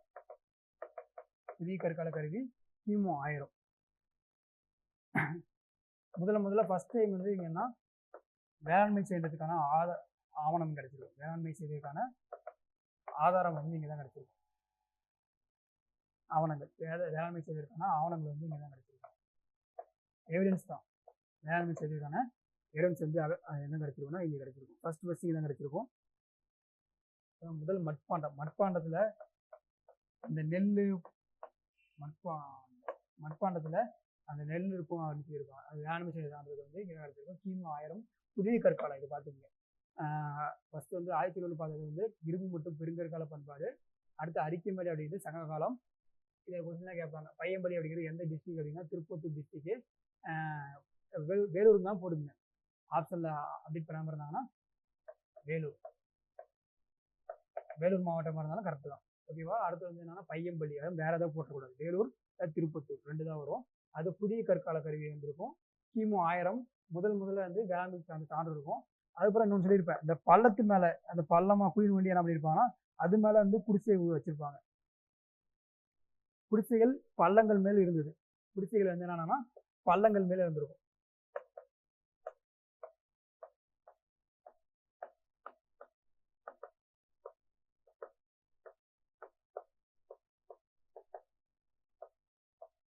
குடிசைகள் எங்க மேல இருந்திருக்குன்னா பள்ளங்கள் மேல இருந்திருக்கும். இந்த மயிலாடும்பாறை அப்படிங்கிறது ரொம்ப முக்கியம். இது பக்கத்துல இருக்கிற இந்த பையம்பள்ளி அப்படிங்கிறது மயிலாடும்பாறை அப்படிங்கிறது ரொம்ப முக்கியம். அதை மட்டும் நம்ம பார்த்துருவோம்.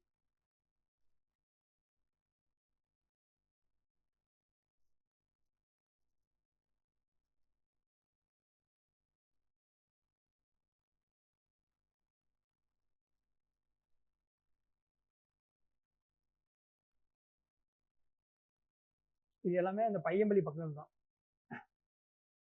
எழுதியிருப்பீங்க. அடுத்து வந்து என்னன்னா மயிலாடும்பாறை.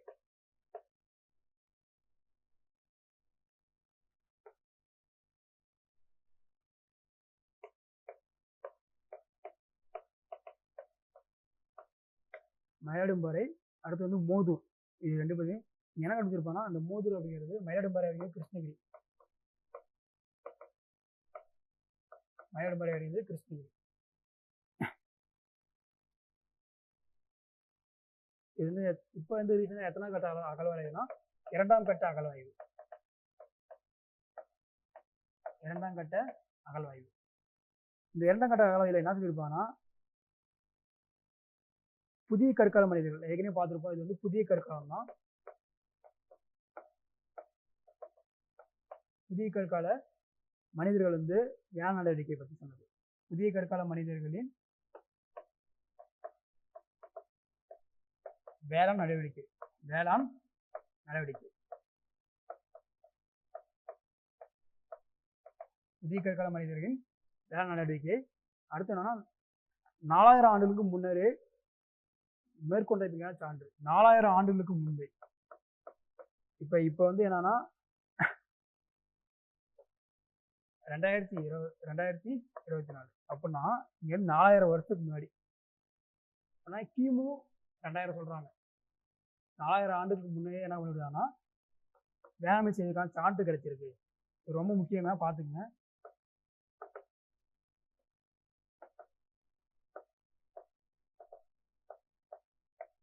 வேளாண்மை செய்வதற்கான சான்று கிடைச்சிருக்கு. 4000 ஆண்டுக்கு முன்னரே வேளாண்மை செய்ததற்கான சான்று வந்து கிடைச்சிருக்கு. இது ரொம்ப முக்கியம். இது ஒன்று மட்டும் பார்த்துக்குவோம். இதை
இது இது ரொம்ப முக்கியம். இது என்னன்னா இந்த வார்த்தை மட்டும் கரெக்டாக பார்த்துக்கங்க.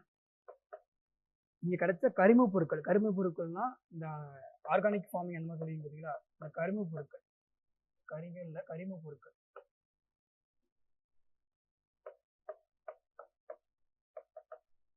இந்த கரிம பொருட்கள் அப்படிங்கிறது எந்த காலத்தை சேர்ந்ததுன்னா கிமு 2172, கிமு 2170 ரீசெண்டாக கண்டுபிடிச்சது. அதான் வந்து 4000 வருஷத்துக்கு மாதிரி இருக்குன்னு சொல்றாங்க. கண்டுபிடிச்ச அந்த கரிம பொருட்கள் அப்படிங்கிறது அதோட காலம் அப்படிங்கிறது என்ன சொல்றாங்கன்னா கிமு 2172. இது வரைக்கும் கண்டுபிடிச்சதுலேயே வந்து இதுதான் ரொம்ப பழமையானதுன்னு சொல்றாங்க. இந்தியாவில் இது வரைக்கும் கண்டுபிடிச்சதுலேயே ரொம்ப பழமையானது வந்து என்னன்னா இந்த இதுதான் சொல்லியிருப்பாங்க. ஒரு பொருள் கண்டுபிடிச்சதை விட கால அளவீடு அப்படிங்கிறது இதுக்கு மாதிரி என்ன இருந்துச்சுன்னா பிரம்மகிரி அப்படிங்கிறது கர்நாடகத்தில் இருக்கு. பிரம்மகிரி வந்து கர்நாடகம். இந்த கர்நாடகத்தில் இருக்கிற இதுதான் வந்து என்னன்னா இது வரைக்கும் முன்னாடி வந்து ரொம்ப பழமையானது. 2040, கிமு 2040 இங்க கண்டுபிடிச்சதுதான் வந்து இங்க பொருட்கள், அந்த கரிம பொருட்கள் அப்படிங்கிறது என்னன்னா அந்த ஆணி அந்த மாதிரி சம்திங் வந்து வேளாண் செய்த சம்மந்தப்பட்ட பொருட்கள் அப்படிங்கிறது என்னன்னா பிரம்மகிரி அப்படிங்கிற இடத்துல தான் வந்து என்னன்னா 2040 கிடைச்சிருக்கும். கிமு 2040. இதுக்கு தாண்டி என்னன்னா இதுக்கு முன்னாடியே இந்த காலம் இருந்திருக்கு. 2172 அப்படிங்கிறது இதுக்கு முன்னாடியே கிடைச்சிருக்கு. அப்போ இது இந்தியாவிலேயே கம்பேர் பண்ணும்போது ரொம்ப பழமையான பொருட்கள் கிடைச்ச இடம் என்னதுன்னா இந்த மயிலாடும்பாறை தான். மயிலாடும்பாறை அப்படிங்கிறது கிருஷ்ணகிரி டிஸ்ட்ரிக்ட். ரொம்ப முக்கியமான கொஸ்டின், இது பார்த்து கண்டிப்பாக வர வாய்ப்பு இருக்கு. இதே மாதிரி வேற எங்க இது ஒரு மேட்சை கேட்க வாய்ப்பு இருக்கு. இந்த ஏரியா மட்டும் நான் வச்சுக்கோங்க. ஹல்லூர் அப்படிங்கிறது கர்நாடகாவில் இருக்கு. இதெல்லாம் வந்து இந்த கரிம பொருட்கள் இது மாதிரி ப்ரீவியஸாக கிடைச்ச ஆண்டு. ஹல்லூர் அப்படிங்கிறது கர்நாடகாவில் இருக்கு. இதோட காலம் அப்படிங்கிறது 1896. அந்த 1896 இந்த வருஷம்லாம் முக்கியம் கிடையாது. ஆனால் இந்த ஏரியா பார்த்துக்கங்க, இது மேட்சை பழைய கேட்க வாய்ப்பு இருக்கு. பிரம்மகிரி கர்நாடகம், ஹல்லூர் அப்படிங்கிறது கர்நாடகம், அடுத்து வந்து மஸ்கி அப்படிங்கிறது கர்நாடகம். இதெல்லாம் என்னன்னா அந்த காலம் அப்படியே 1800, 1700, 1500 அப்படிங்கிறது குறைஞ்சிட்டே வரும். அப்போ ரொம்ப அதிகமாக கண்டுபிடிச்சது வந்து மயிலாடும்பாறை தான். அப்போ ஹல்லூர், பிரம்மகிரி, ஹல்லூர், மஸ்கி அப்படிங்கிற கர்நாடகம். அப்போ யூபியில் ஒரு 2 பிளேஸ் இருக்கும், அதை மட்டும் பார்த்துக்குவோம். மல்கூருங்கிற அப்படி யூபி, மல்கூருங்கிறது உத்தரப்பிரதேசம், மல்கூர்ல மல்கர் அப்படிங்கிறது உத்தரப்பிரதேசம். அடுத்து வந்துன்னா ராய்ப்பூர் அப்படிங்கிறது உத்தரப்பிரதேசம். அடுத்து வந்து தாதாப்பூர் அப்படிங்கிறது உத்தரப்பிரதேசம். அடுத்து அக்தா. இது கொஞ்சம் மேக்ஸ்ல கேட்க வாய்ப்பு இருக்கு, எந்த ஏரியான்னு. எல்லாமே ராய்ப்பூர், மல்கர், தாதாப்பூர், அக்தா அப்படிங்கிறது. இந்த பூர்ணம் வந்தாவே எல்லாமே உத்தரப்பிரதேசத்துல இருக்கு. லாஸ்ட் அண்ட் ஃபைனல் ஒன்று வந்து புக்கசாகரா. இது வந்து என்னன்னா கர்நாடகம். புக்கசாகரா அப்படிங்கிறது கர்நாடகம். இதெல்லாம் ஏன் லைனாக எழுதி போட்டிருக்கோம்னா அந்த வருஷம் அப்படியே ஒவ்வொன்றா குறைஞ்சிட்டே வரும். வருஷம் அப்படிங்கிறது இந்த குறைஞ்சிட்டே வரும். இது நமக்கு வருஷம்லாம் ரொம்ப முக்கியம் கிடையாது. கடைசியில் வந்து 1530 தான் வந்து என்னன்னா கர்நாடகம். வருஷம்லாம் முக்கியம் இல்லை, நமக்கு வந்து இந்த ஏரியா கேட்க வாய்ப்பு இருக்கு. டேரக்டா அந்த மல்கர் அப்படிங்கிறது யூபி, ராய்ப்பூர் அப்படிங்கிறது யூபி, தாதாப்பூர் அப்படிங்கிறது யூபி, அக்தா அப்படிங்கிறது யூபி, புக்கசாகரா அப்படிங்கிறது யூபி, கர்நாடகம் பார்த்துக்கோங்க. சரி, அவ்வளோதான். இப்படி படிச்சுக்கங்க. அடுத்த கிளாஸ்ல வந்து நெக்ஸ்ட் இது ரிமைனிங் பார்க்கலாம்.